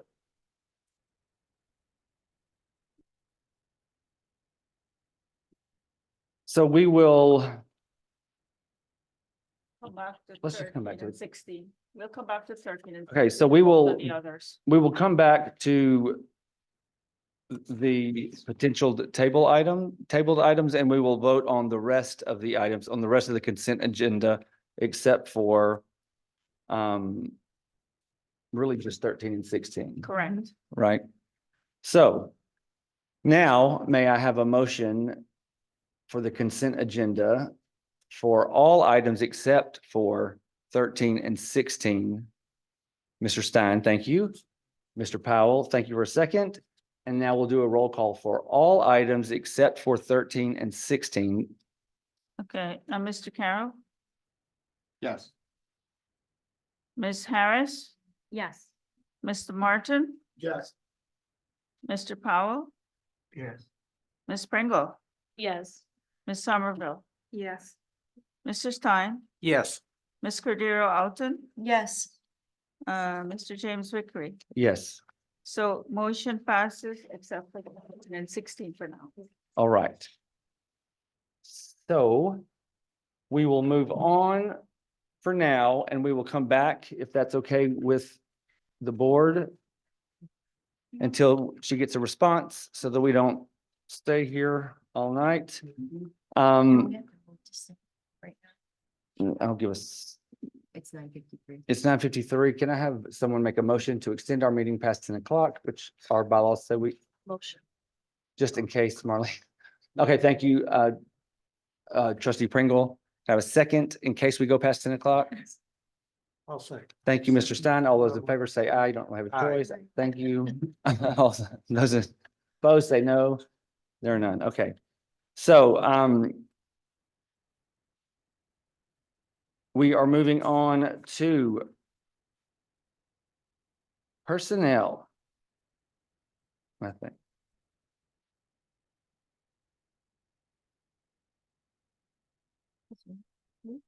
Yes. Mhm. Yeah. All right. Personnel, motion to take action on personnel matters, and to accept superintendent to approve and adopt motions A1 through FF as described. Yep, perfect. All right. Can I have a second? Second. Thank you, Mr. Powell. And a roll call, Ms. Singh. Mr. Carroll, Yes. Ms. Harris,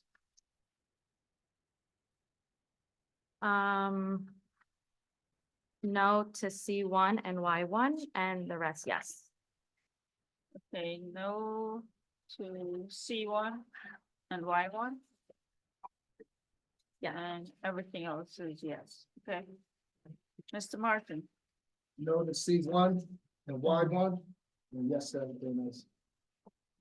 Mr. Powell, Yes, to all. Ms. Pringle, No to C1 and Y1.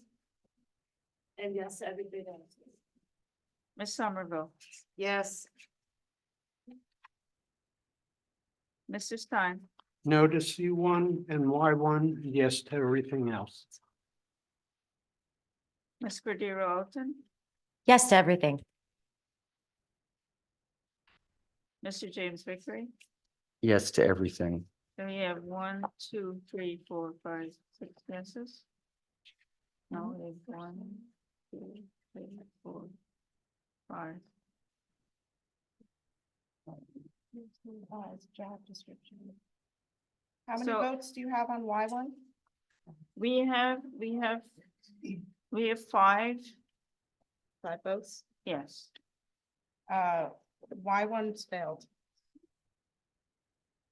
It required 6 votes. So why one fails? Y1 is the athletic director description. C1 has how many votes? I'm sorry. What, I'm sorry. Wait, what are we talking about? How many votes does Y1? Personnel. For what? We had 6. Y1 and C1. All right, let's go back. Hold on. You just say the person. Okay, so Demetrius, you voted yes on everything? You just say, what's Y1? Here. Athletic director, revision. Last 40 years. No. I'm sorry. I was picture opinion. I agree with that. No. But sports has to be done to it. No.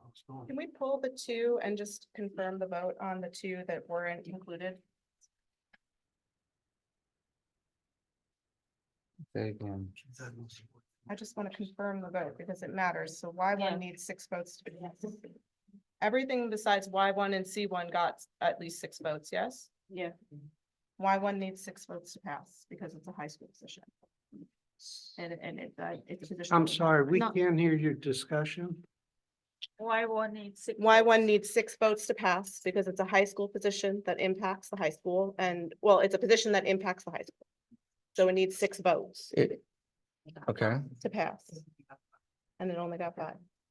So Y1 passes. Okay. It No, does Y1 pass. It needs 6, you made 5. 6 to pass.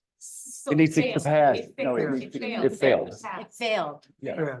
And the rest passes? And C? See, Pat. See, happened. Okay.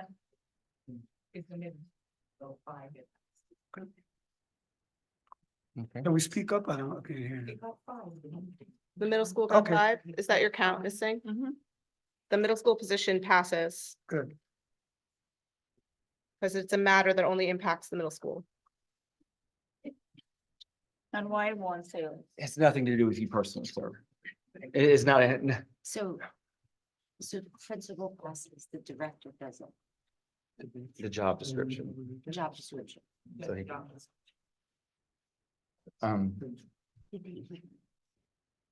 Hang on a second. So I would encourage you to take that to the commissioner. The job description part.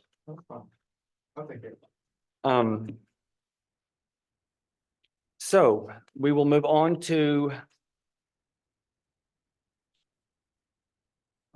policy.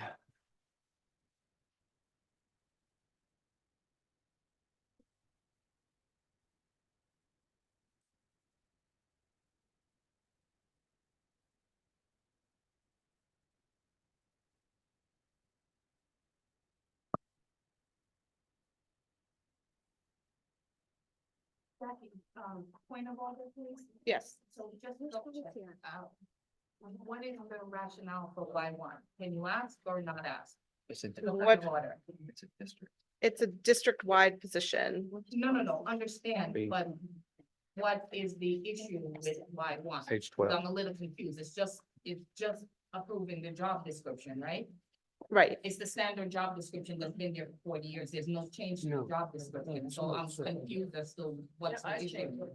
Yeah, It's so. the same job description. Okay, so trustee Somerville, I think Dr. McBride is gonna speak to this. Yeah. Oh, no, I'm sorry. We're Yesenia. gonna, okay, my bad. Keep going.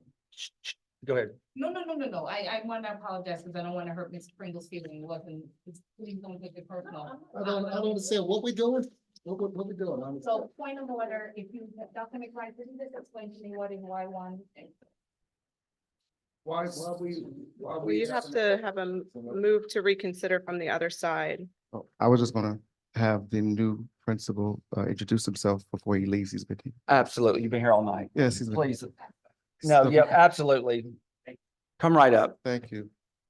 I can be quick. I know it's late, so thank you. And see if this makes sense. I can pick it up as well. Good evening, good late evening. I just want to say I'm absolutely honored to be here. Beyond excited to begin my tenure here in Hackensack. My name is Daniel Sass. For the last 3 years, I've been an assistant principal at School in the Square Public Charter Middle School in Washington Heights. Began my career as an educator in Baltimore City through Teach for America, where I taught 9th, 11th, and 12th grade English. I then served as the founding assistant principal at the International High School at Langley Park, a standards-based public high school in Prince George's County, Maryland. That was Maryland's first high school to exclusively cater the academic and social emotional needs of newcomer youth, immigrants, refugees, and students seeking asylum.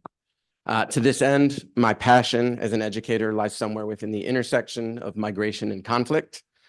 My own childhood was a transient one. I've heard a lot of folks talk tonight about being lifelong Hackensack residents, lifelong Comets. I've never been a lifelong anything.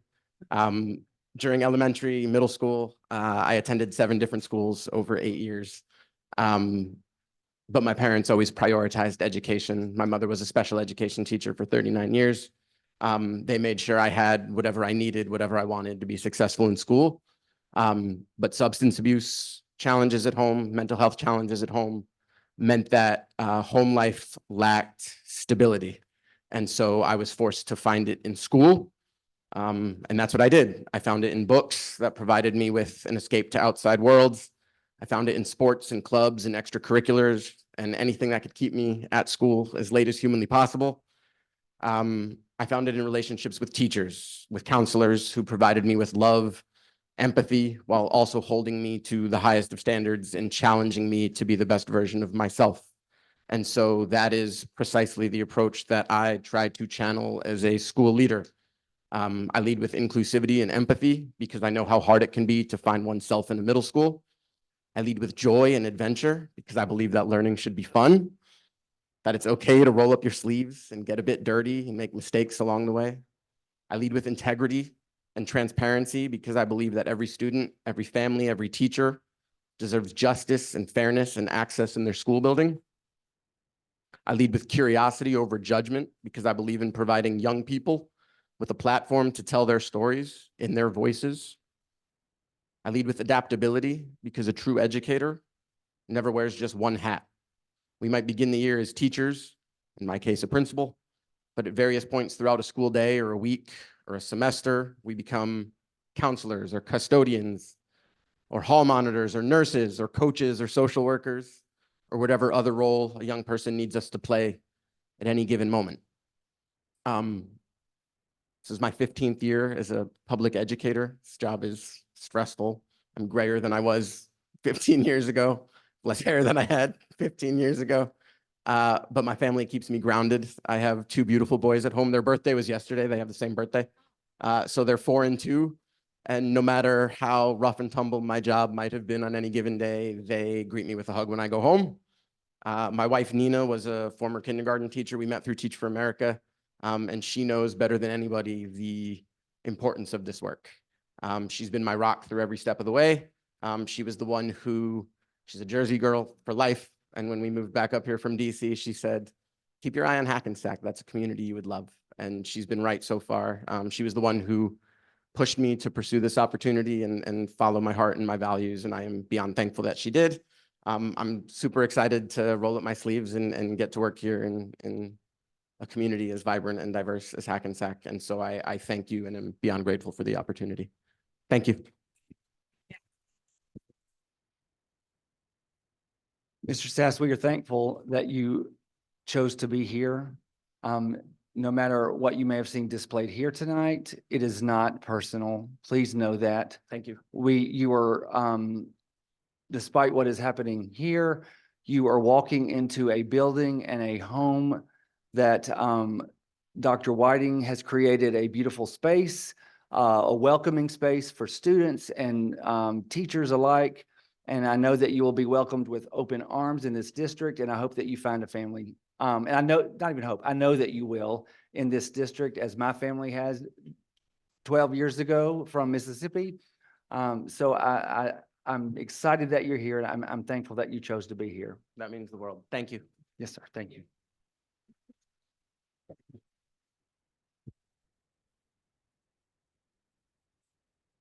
All right. We have an answer. Yes, so a motion to lay something on the table, sets an item that's to be considered by the board on the table for no set time. For no set time, it can be resumed at the will of the majority. It's a majority vote. So you need a majority vote to take it up again on or before the end of the next day of business, which would be your next board meeting. Otherwise, the matter can be reintroduced. Okay. And it's majority of the quorum. All right. So those two items are tabled, so we can continue with our 13 and 16. So they just remain tabled, and we continue with policy. Which is page 12 for those. Oh, I'm sorry. No, I'm sorry. Point of order. Yes, sir. Ma'am. Losing it. Just to kind of explain the why one for them, a little bit better understand. Why? The letter Y, one. Director of K-12, athletic director of K-12. So it is in alignment with the idea of what I communicated earlier, that we want to create a comprehensive athletic program for all of our students that is based around equity and the supervision and support of that program, as opposed to our current structure where the priority is only on high school. But we have middle school students who want to be active in sports. We have girls in middle school sports that want to be active. We have parents who are reaching out to me every day saying that there's nothing for their elementary children to engage in. We understand that elementary students require some level of health and wellness opportunities. It's a great opportunity to build teams, to develop leaders, to have the opportunity as well to engage in sports, dialogue. Okay. So the idea is that we will ensure that the athletic director creates a program and a structure that allows for our elementary students, our middle school students, and our high school students to be able to have access, because our word is access, our word is equity, our word is inclusivity for all of our students and not just high school sports. So where the conversation was the extra work. So can you please explain to me where is the extra work? There is no extra work. There's a little bit of extra money, more so. Again, we're already supervising the program. The idea would just be, the expectation would be if I ask you to plan for those specific groups, then you'd be able to do that. You'd be thinking about ways to create innovative programming for all of our students. There is no, and if you actually look at the position anywhere else outside of Hackensack and the salary that it goes along with it, we are actually above that with not the same responsibilities and expectations. Let director K through 12 is simply asking that we are just inclusive of the whole entire district. There is no additional work that is added to this job description. Correct, contrary to popular belief as to what may be communicated elsewhere. So again, it's just the title. It's the title to ensure that we have K through 12 and not high school. Yes. Can I add point of order? Yes, yes. Okay. So I actually have the job description here in front of me, because I asked. It's really that simple. And the additions or revisions that were made were to include in the title K through 12. That was one. I think there was just a total of 4. Number 7, under performance responsibilities, was added supervises, supports, observes, and evaluates coaching staff and physical education teachers. So that was either added or revised to say that. Further down, and it's a pretty big list of already responsibilities, about 40 or more. Creates a plan of activities for all levels to support health and wellness. That's number 29. Number 30 is develops an athletic program that is equitable and provides opportunities for all students to engage equally. Literally what Dr. McBride just said. And that is all of 4 changes or revisions to a job description that was already over 40 line items long, for clarity. Thank you. Thank you. All right. So it was, so more was added or no? No. No. No. Comprehensive program. And it was just clarified to say K-12 in the title, because it wasn't in the title. Now, was it ever done before? As far as I'm aware, the athletic directors for the district, it's not just for the high school, but I'll let the superintendent answer that question. So I think we're probably getting into some muddy waters here. Okay. So let's, Sorry. yeah, so let's move to, policy. It's me. Mhm. Hold on. Policy. Be it resolved that the Hackensack Board of Education, upon the recommendation of the Superintendent of Schools, approves the first reading of the following policies and regulations to which there are none. Be it resolved that the Hackensack Board of Education, upon the recommendation of the Superintendent of Schools, approves the second reading of the following policies and regulations. P 5705, use of artificial intelligence program in learning.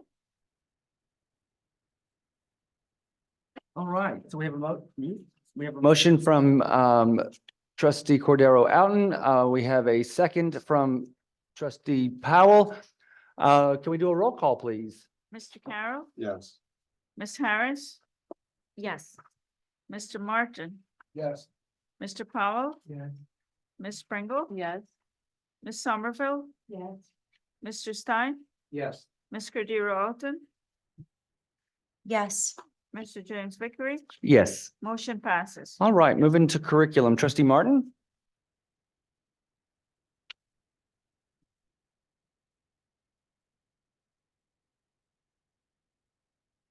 Like, motion, C1 through C22. Highlight, C6, the high school will start the engineer club. They will meet at the high school every Wednesday. Highlight, C7, the high school student club. United Muslim Student Association will meet at the high school every Wednesday. And highlight C9, It Gets Better project, which is a grant for the Gay Straight Alliance at the Hackensack Middle School for the 24-25 school year. And last, highlight C15. All pre-K will receive an iPad through a lease agreement with Apple Education. Also a pilot program for the kindergartens. That's it. All right, so we have a motion from trustee Martin. Can I have a second? Thank you, trustee Somerville. Any discussion on any of those items? Yes, I do. Thank you.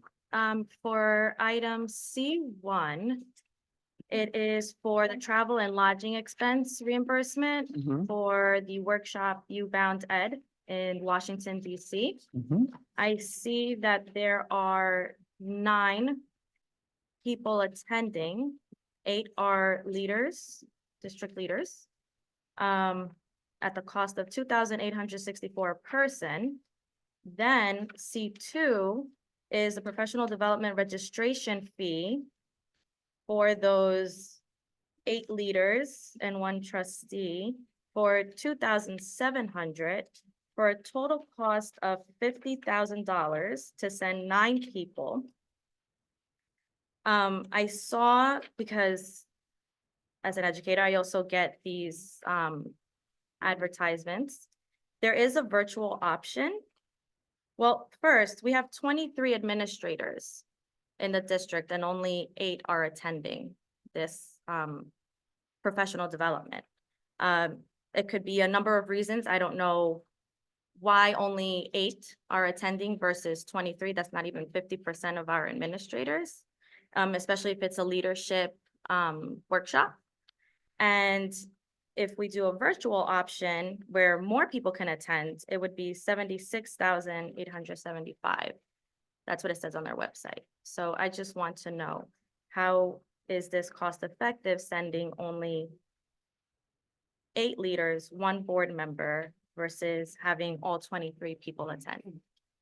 So I have no problem sending all 23 people if you like.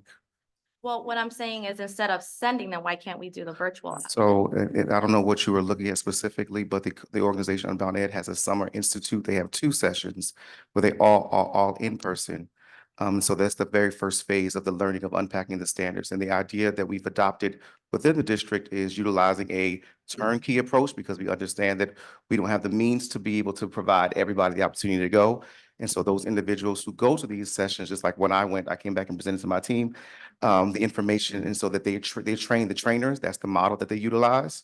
And that's more cost effective than being able to provide for all 23. Listen, if you all, again, I'll say I have no problem sending all of them. If we want to send them, we can, that's fine. The second phase is that this is the beginning portion of the actual partnership with Unbound Ed. So what's going to happen is in the fall, there will be a 2-day institute that's going to have educators one day and leaders the second day. And that will be virtual because, again, that is more expensive. And so we will be able to have more people trained during those 2 days intensive. The next phase is that we're going to have an actual audit of our curriculum and our program based on the actual model, where they're going to come and visit our schools, do job embedded coaching, give us the actual report itself, as well as the recommendation and feedback to ensure that we're actually doing the program with fidelity to have the impact that we're paying for.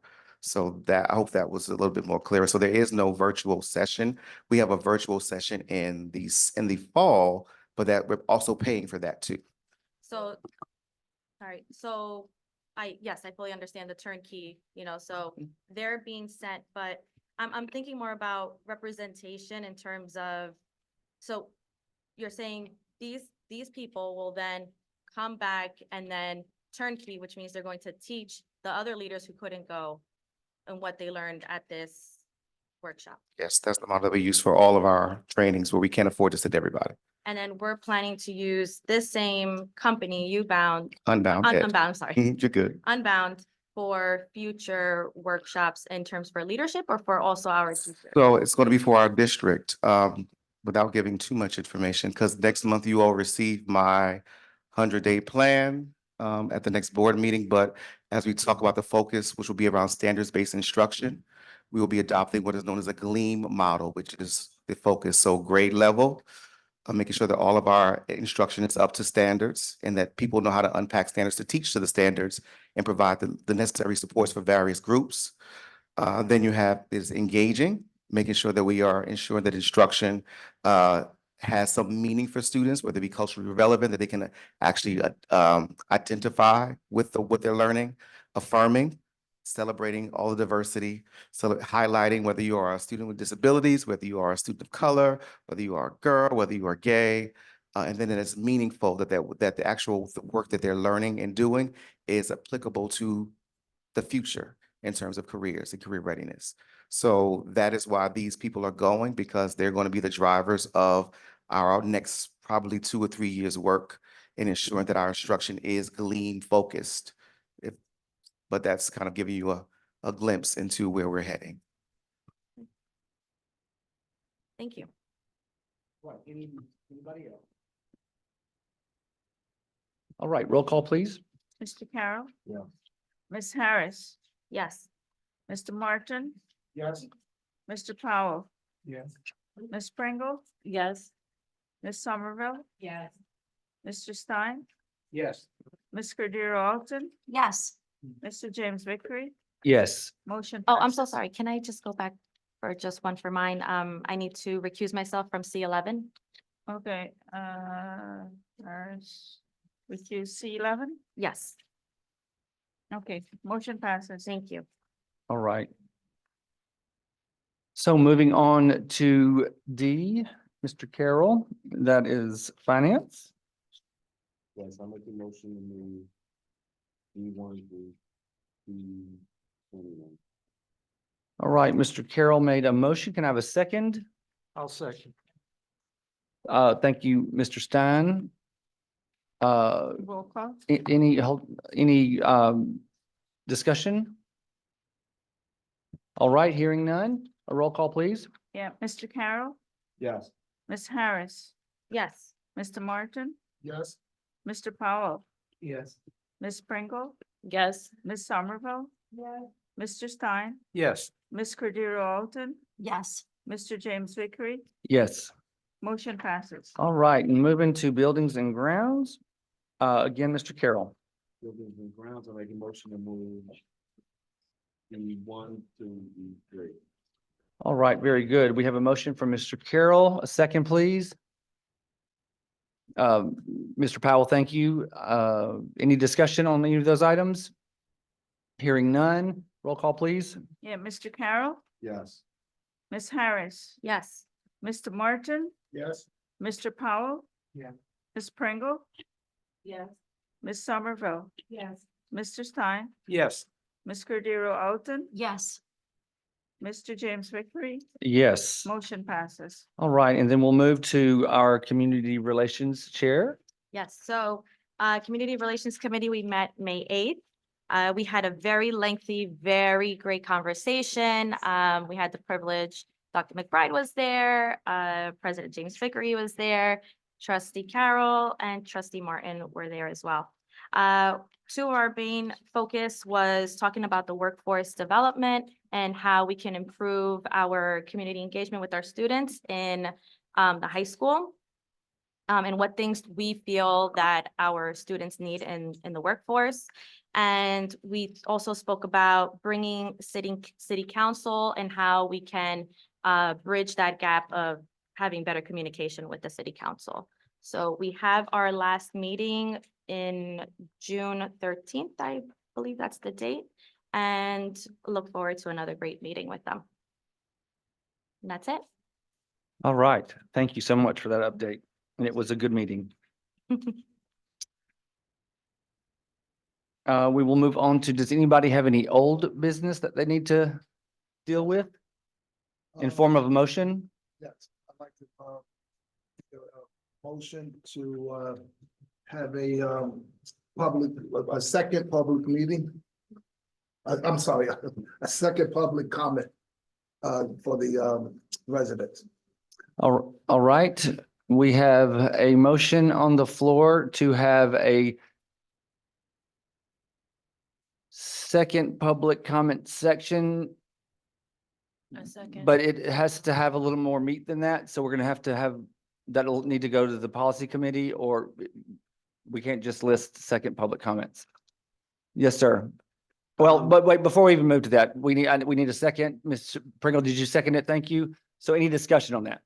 Yes, I would like to add to that motion that if we're going to have a second public session, that it should be strictly on the agenda items, policy, whatever, as opposed to just general items as a whole. Okay. So the first public comment session would be made up of what we currently have. People from various walks of life, union members, teachers, public, talking about general things for the district. And the second public comment session would be strictly on the items that we've just passed or proposed to pass. So, okay, so and just to play devil's advocate, I guess, what would be the point if we just passed something? Would they wanted to comment on it? If we've just passed it, why would they want to comment after we've passed it? Well, maybe we could have a discussion, or the public can discuss it before we pass it. They get to see this docket online.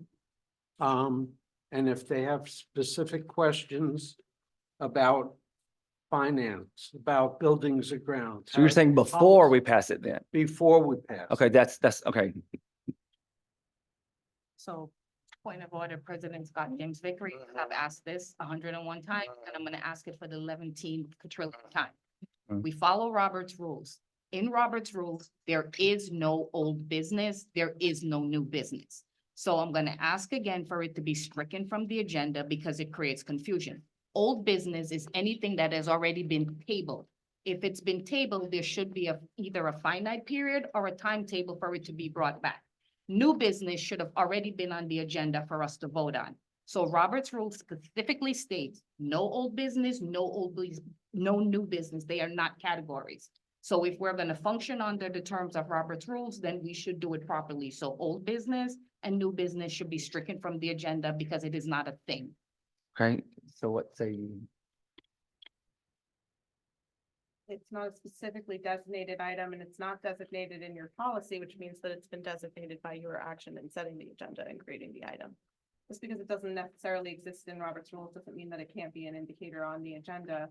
I would say that it's fine. I'm more concerned with the motion that's on the floor, which is to amend essentially to amend policy, unless you're asking for a second public comment right now. It's actually amend a bylaw. That's the only way to do it, is to amend a bylaw, which it needs to go through the policy committee the proper way. And so we really, I mean, really the option is to refer it to policy. And I will say, just having been here for now half a decade, last time this came up, which it comes up every so often. Yeah. But we have, like, I've gone through every public comment that has been made over the last 3-4 years. And every month, every comment. And less than 2% of the comments are actually about agenda items. And so the need is not actually there. If you look at the actual data, people are not talking about agenda items. And so I'm not sure the need is there, and they can use the 3 minutes to talk about anything they want to, and most people don't actually use the 3 minutes. Okay, I see what you're saying. That's a matter of opinion. So let's bring it to vote. It's not a choice it needs to be referred because there's more to than, you'll have to have a much fuller motion then if you want to bring it to a vote. It's changing a full bylaw. You can't just make a motion and push it to vote tonight. So we need to refer it to the policy committee.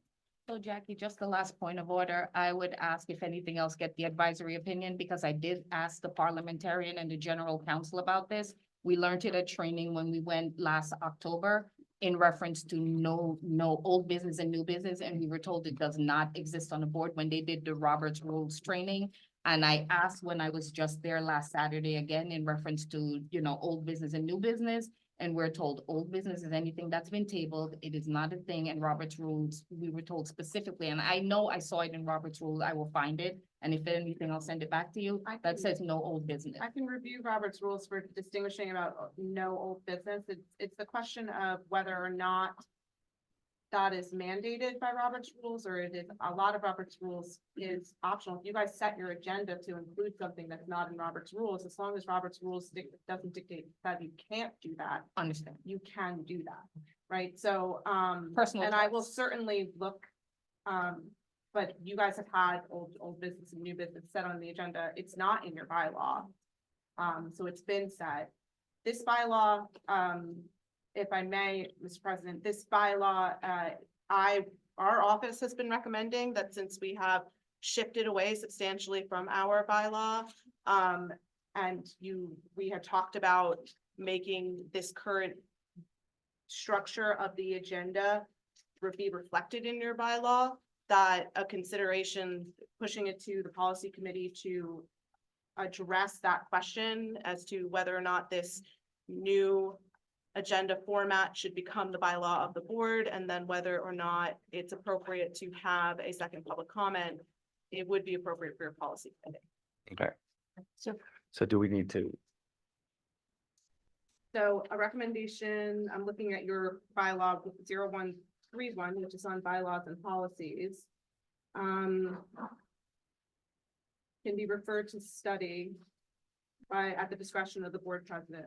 Okay. So I have a quick question though, because we just did this 2 months ago and Mr. Evelyn was here, and I think it allowed that what we did was, because it was motioned or requested, the first order of business was to get a consensus from the board as to whether or not it was something we wanted to pursue, at which point it would then go to policy.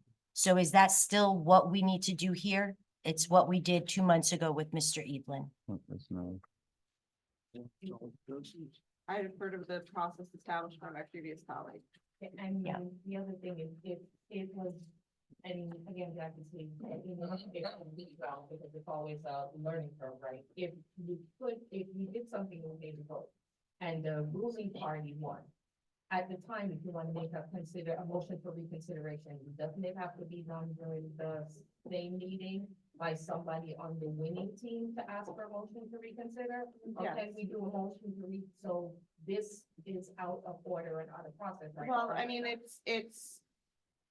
it's not the exact same motion, right? So Because, this is a new motion.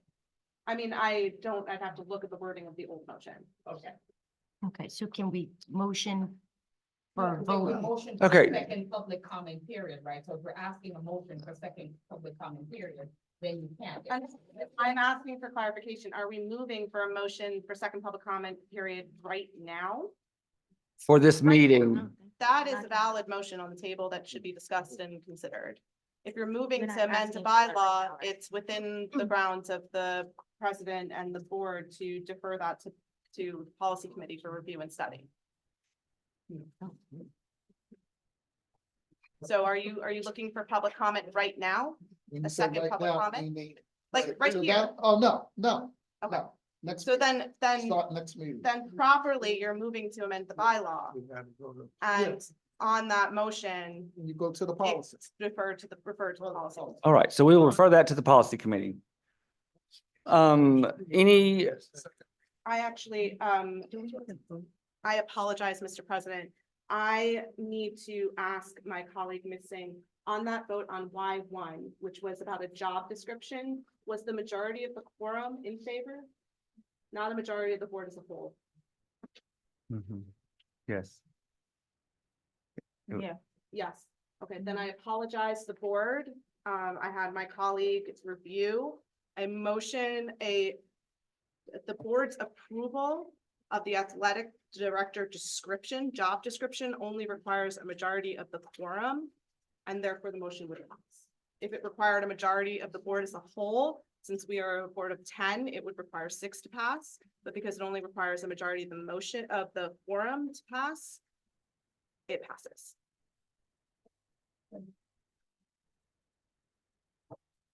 The appointment of, if we were appointing a principal of the high school, it would require a majority of the board as a whole.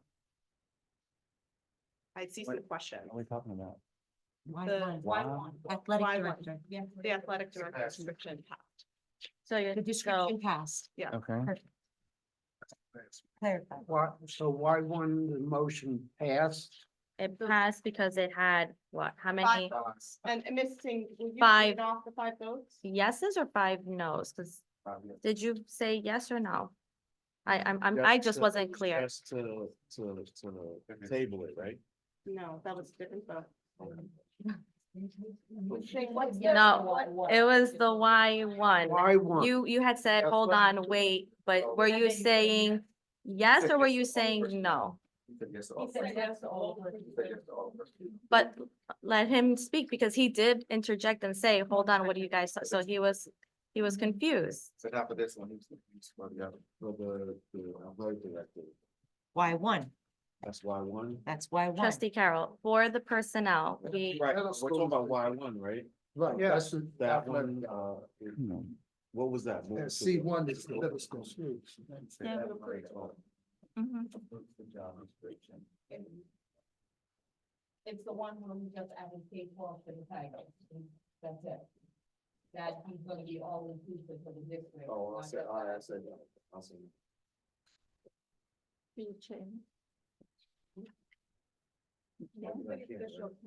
but he was confused. That's, see, he All right, he so was here's, confused. here's what I have.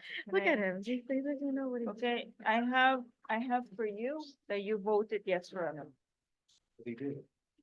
Initially, yeah. But Yeah, then- and then for Ms. Harris, Oh, yes, sir. yeah, that's why it passed. How many votes? I have 1, 2, 3, 4. I have 3 people out of.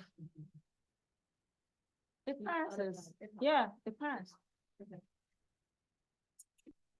Stand by. I apologize for my on-the-fly lawyer and. So why one passes? I have faith. Personnel things. Okay, good. So moving on. Oh, wait, Where, Right, where so- board conference? now any. Oh,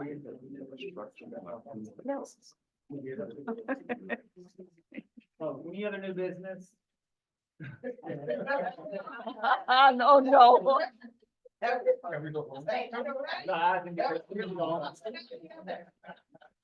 Thank you for the comedic entertainment moment. All right, moving on to board comments. Moving on to the regional board comments. Mr. Stein, we'll start off with you. I'll keep it short. Again, more accolades to our students. The spring course was April 24th. It was held at Jackson Avenue School. And you can't say more about what our kids do, how they perform. Just amazing. On the 25th, the Spanish National Honor Society inducted over 50 students. Again, it just shows the quality of our students. And last night, was the Spring Instrumental Music Concert. This was held at the middle school. We're still trying to get a final date when the auditorium here will be available. Being on the Buildings and Grounds Committee, we've now been told sometime in July. So I'm keeping my fingers crossed that during the summer, hopefully they complete that job. And I'd like to congratulate Mr. Sass. I don't know if he's still here, but we look forward to working with him. Thank you. Thank you, Mr. Stein. Mr. Martin? First, I want to congratulate everyone that received the award earlier this evening. And I'd like to congratulate the girls softball team for advancing to the first round state game. That game will be at Montclair, which is today. They should probably have won. And this will be their first round. Hopefully, we got our finger crossed that they did win. And that was today at 4:15. Also, congratulations to the boys volleyball team for winning the county league and advancing to the first round of the state game. That game will be home tomorrow. Or is it today already? At 4:15 p.m. Congratulations to the boys baseball team for advancing to the first round state game. That will be also home at 4:15 tomorrow. Also, congratulations to Mr. Church on the dedication of the track. He has his name there in the middle of the track. Mr. Church was my coach. Always had a winning season. We went to the states and he had an outstanding career and is well deserved to have that honor for Mr. Church. And last, congratulations to the REACT team, which is a spinoff of the Rotary Club. They here at the middle school, the advisory, Mrs. Mecca and Ms. Grande on receiving the Community Service Award from the Hackensack Rotary Club for their dedication to the students and surrounding community of the Hackensack Middle School. This year, the REACT Club members participated in events such as the Slam Dunk Junk, and that's where the kids go out into the community parks and clean up the parks, and they receive $500 from the city, a donation to them to do continue on doing community service. Also, they were making sandwiches for the homeless, peanut butter and jelly sandwiches, and hosted a senior prom for the resident of Pier 1 on Union Street, where the kids actually go in, and I went there with them, and they go into the senior citizens place there, and the seniors dress up, they have a prom with the kids dancing with them. And it's a real joy afternoon that the kids spend with our seniors. And also special thanks to the Rotary Club, Hackensack Rotary Club, for donating T-shirts to all the REACT Club members. And that's it. All right. Appreciate that. Trustee Harris? Okay, good evening. I wanted to thank, congratulate all the award recipients. I wanted to thank to our young scholar, our future leader from Fairmount for speaking up, Ayana Grant. You were wonderful for speaking up for your principal. It's always nice to see our students come out and support our school leaders. Thank you for, it's that time of year where there's tons of awards, there's ceremonies, end of the year celebrations. I just want to thank all of the schools for inviting us as a board to come out to your events. It's hard for some of us to come out during the day, but the evening events, we definitely try to show face as much as we can. So thank you so much, even though we can't be there for everything. We see what the kids are doing and we love seeing it all. To our paraprofessionals, thank you so much for coming out in the waves that you guys came out tonight. As a former paraprofessional, that I was a paraprofessional for 10 years in a self-contained class for ABA, I hear you. I understand you. We see you. I know what it takes, and I know the difference, and I know how you guys are always in the front lines. And sometimes you feel like you're not seen. But please know that today you guys made a presence, that today you guys were united, and you should always remain united. And speaking of also united, we had a large turnout today. You know, sometimes when we have a large turnout, it's not always so positive, right? But I felt like tonight was very open, very honest, especially in terms of communication. That I felt like that was the message that I heard a lot today. And also the word again, united front. And I have it written down only because it just stood out to me a lot. And with that word, I want to say, I agree and disagree respectfully, only in the sense that we are all elected officials and we do have values to uphold.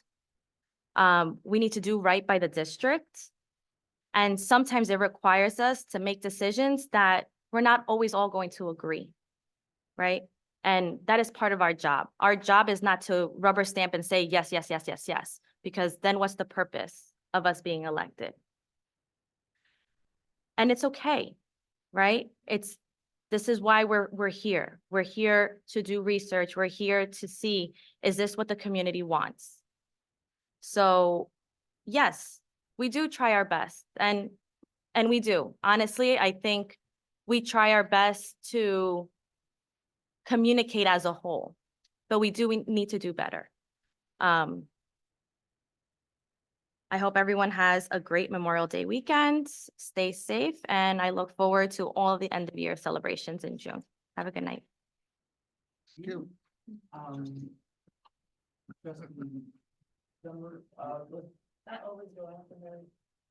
Okay. I'm sure. Have a great and safe Memorial Day weekend. God bless. Good night.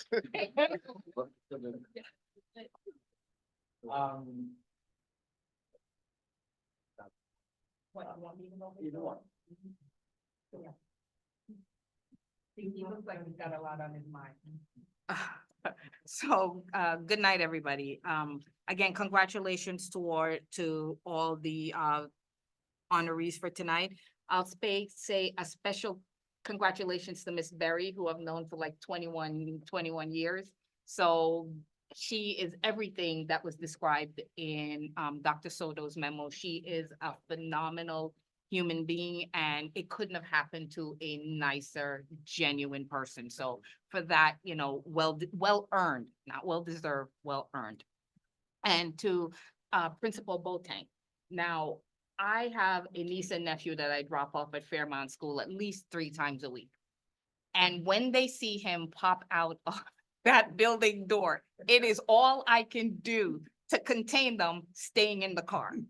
They roll the windows down, they wave the hands out, they are screaming. It is like some sort of a parade. And I am trying to figure out what is the attraction for this principal that get these kids so darn excited. But the kids there love him. The parents walk by, they're high-fiving, they're having conversations, they're talking about things that he did, you know, situations within the school.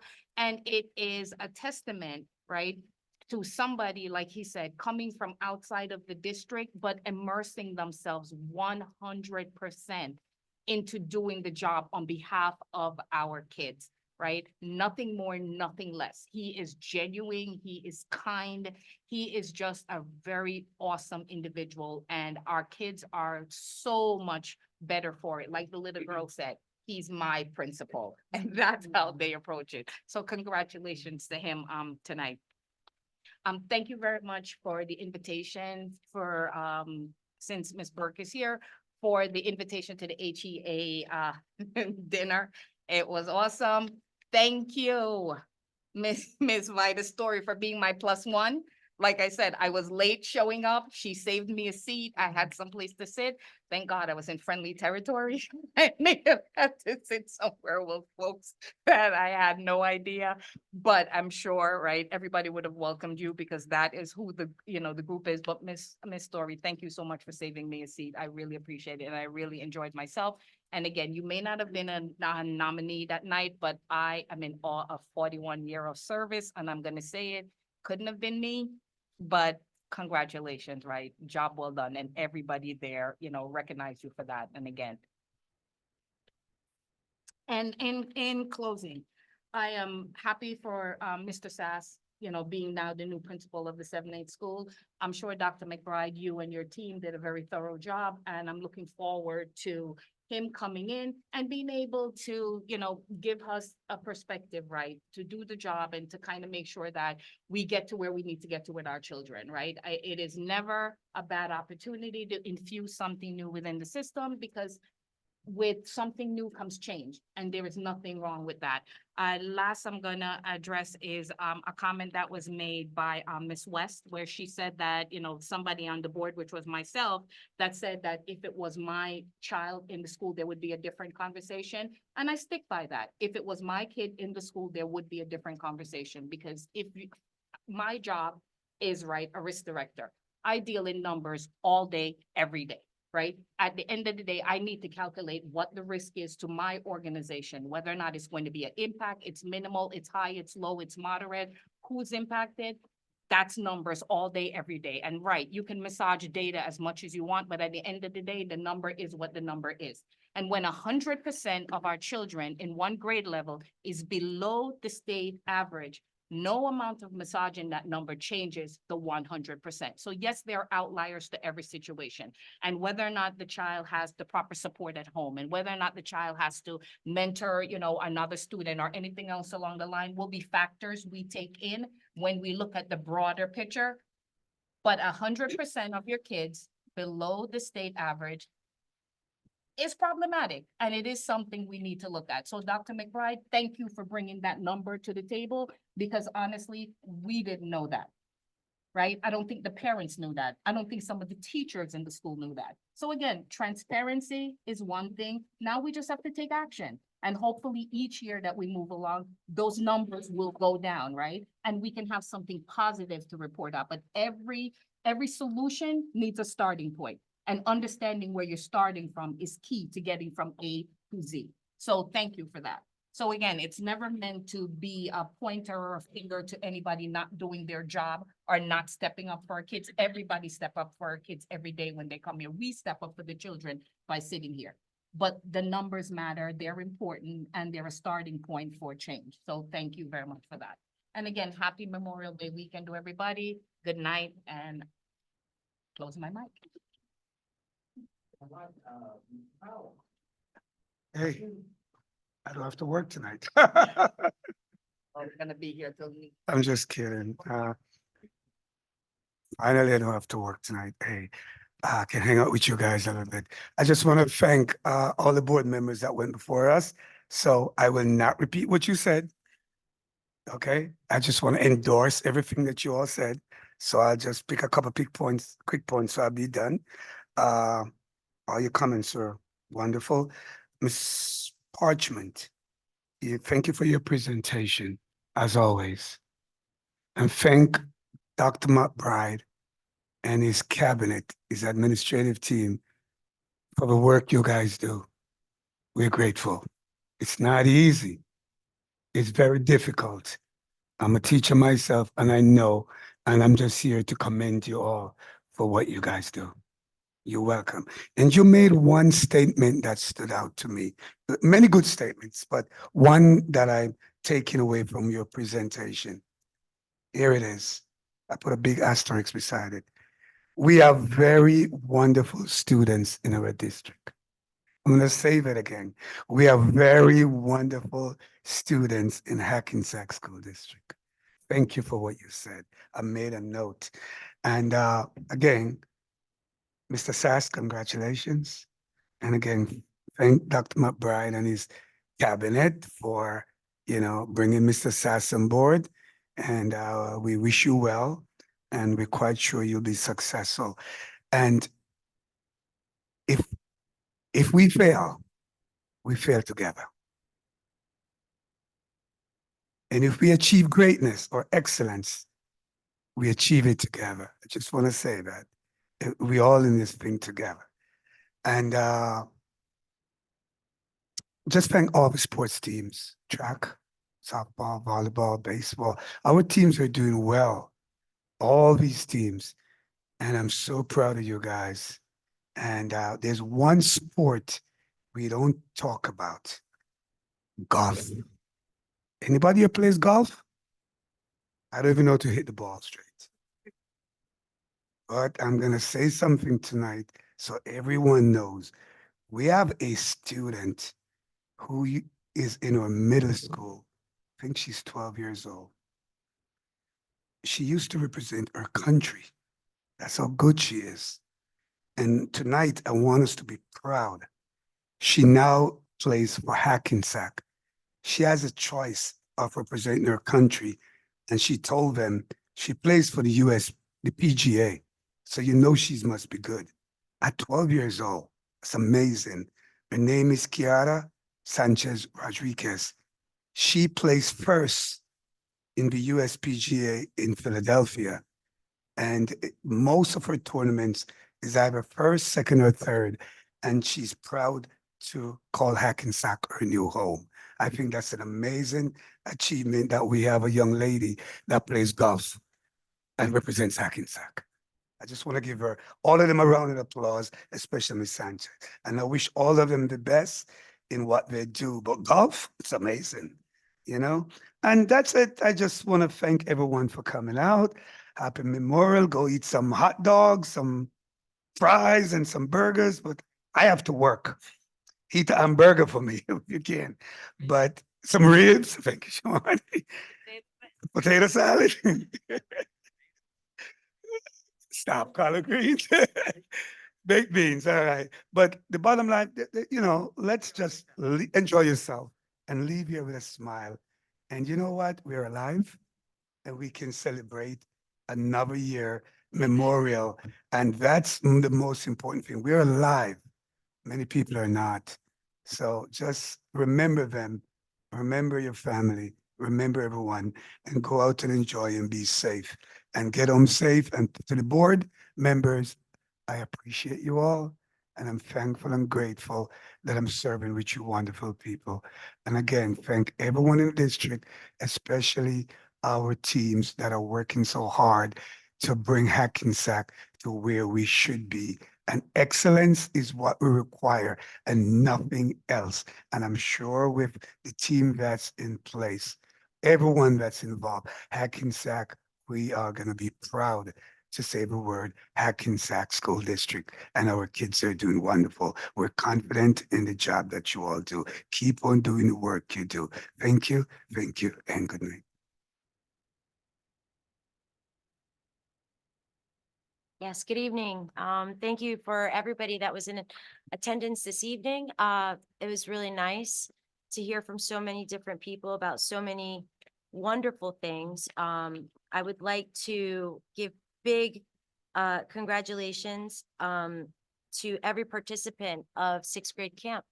I got to see and talk to a lot of parents, as I do every year, even before I got on the board, about sixth grade camp. They love it. It is such an amazing tradition. And if we're going to fight about something, let's fight about making sure that never goes away. My daughter is still very upset that she did not get to enjoy, thank you, COVID, but she heard about it. They did do something, but I love that these kids, it really makes such a difference. And some of them don't go anywhere ever, and they go to camp. I'm always amazed at who doesn't go down the shore, and we have it about an hour and 45 minutes away, depending on where you go. it's so close and so many people don't do it, but when you do it, you get to see that there is like other things besides your 4-block radius. So it's a wonderful experience. And I'm very glad that it got mentioned again in its 57th year. May it continue. Another thing that is a staple in Hackensack is the Hackensack show off. So I'm gonna mention it. We all got a notification. Contribute, donate, ask how you can help. Call Mount Olive and get further information, reach out to the school district. We're aware of it. And it's something that is also so much fun. So much fun. One of the first things I did when I came out to Hackensack when I was 20 years old was I went to the show off because I was like, where's all this traffic coming from? Why are all these people looking fabulous? And it's just such a treat to see all of these kids out there looking their best, feeling their best. And I love that Mount Olive does do it. So thank you, Blanche, Candy, Stuart, please keep doing that for our students. There was a lot of things that took place here tonight. I won't go over all of them. I think I'm gonna need to process. However, what I did walk away with, as I always enjoy when she speaks and brings information to us, is I heard Reverend Davis say, give everyone a chance. And it goes across everything. It goes to a new teacher, a new principal, a new board member, an old board member. Give everyone a chance, a fair shake. I don't necessarily feel like that's happening. I think that everybody wants it to, though. So I took that away this evening. Another thing that I heard was about culture, and transparency. Again, transparency is such a in word. I don't even know what it is. It's all people talk about, but yet they don't want to do it. So I will continue to be transparent. I last month mentioned, email me. My email address for the board district is out and available to everybody. Please email me. Out of over 500 students, multiply that times 2, how many teachers there might be. Last month, I think I got 3 emails, 3, informing me of what I didn't know, 3. But everybody keeps talking about it. Everybody keeps saying it. Everybody keeps mentioning things, but then nobody's really telling the full story because nobody wants to be transparent. I'm available. I'm pretty sure most of this board is available. There should not be a fear of bringing up any topic at any point in time. There are processes. I'll ask that you go through the process. But if there are things that you think we're not being told, come share with me. And I will turn over the rocks that need to get turned over to find the answers that we're not being told. But again, sent that message out and I got 3 emails. Looking very forward to year-end events that are coming up. Tonight, I had to miss a couple of different things. I greatly appreciate the individuals that come out to these board meetings because I also understand that you too are missing things. It's a sacrifice. It's something that we all do. When my daughter has to ask me why I'm not attending a track meet, it's because I'm doing something for the board. Because it's not just about my daughter. It's about every student in this district. So please remember that because I know I do. And I make a point to make sure that she does too. Thank you. All right, thank you. So. Oh, my word. It's been. The time out chair over here. So. Okay. Go ahead. Baby. Turn on the mic. Yeah, turn on the mic. I'm gonna be brief. Congratulations to all recipients tonight on their awards. The decathlon team, outstanding, I have to say. All spring sports, I think they all were successful this year with with winning records, and the volleyball team, boys volleyball, outstanding. Outstanding. And the young golfer that Trustee Powell mentioned, I had no clue. But that's 12 years old. That's amazing. That's amazing. It's late, so that's gonna be it for me. Have a right. safe Memorial Day weekend, and thank you. All right, so I will wrap it up. So I hope that everyone sees the ribbons that a lot of folks are wearing. It is Mental Health Awareness Month.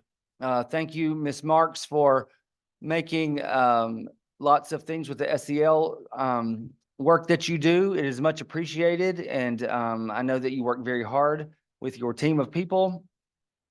Be Seen in Green, hashtag Be Seen in Green. That is a hashtag, so it's still all month. So when you wear green, make sure that take a picture of yourself and use that hashtag. Ms. Parchment, again, is she still here? Yeah. Thank you as always. I know I feel like we always you always having to do the presentations, and the way that you give them is much appreciated. We thank you for your diligence in always providing those in a way that are palatable and that we can digest them. Congratulations to Mr. Boateng for the New Jersey PTA Award out of 600 plus schools. That's huge. I mean, goodness, that's really impressive. And then to Miss Berry, my dear Miss Berry, she is one who got us through the middle school when my daughter was there, from helping with drama to everything else, and her just willingness to always be present with our kids. So we're so thankful that she was able to receive that tonight. Did you say it was a song? Don't Ask My Neighbor, Come to Me. Okay, I'm gonna have to. I got to find that one. I would say the same sentiment that you offered today. I have been just this today. I was called a tyrant. I was matter of fact, Lance, I was called the new you. That yeah, I know, and I appreciate it. That it's my way or the highway. So there's this lovely narrative that that all the information stays to me, and that I insist that it stays to me. But the funny piece is that do I ever have a meeting, Dr. McBride, without her beside me, to make sure that any information is not just heard by me, and that we present all information to the board. And when you call me, first thing I say is I will get that text out or email out to the entire board. And within usually about 6 minutes, it goes out when it's something that needs to go out to the school. So there's not one thing that happens in this district that doesn't go out to the full board. I'm not sure where that narrative keeps coming back, but I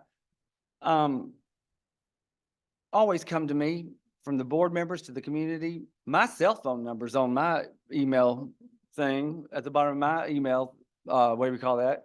Signature. Call me.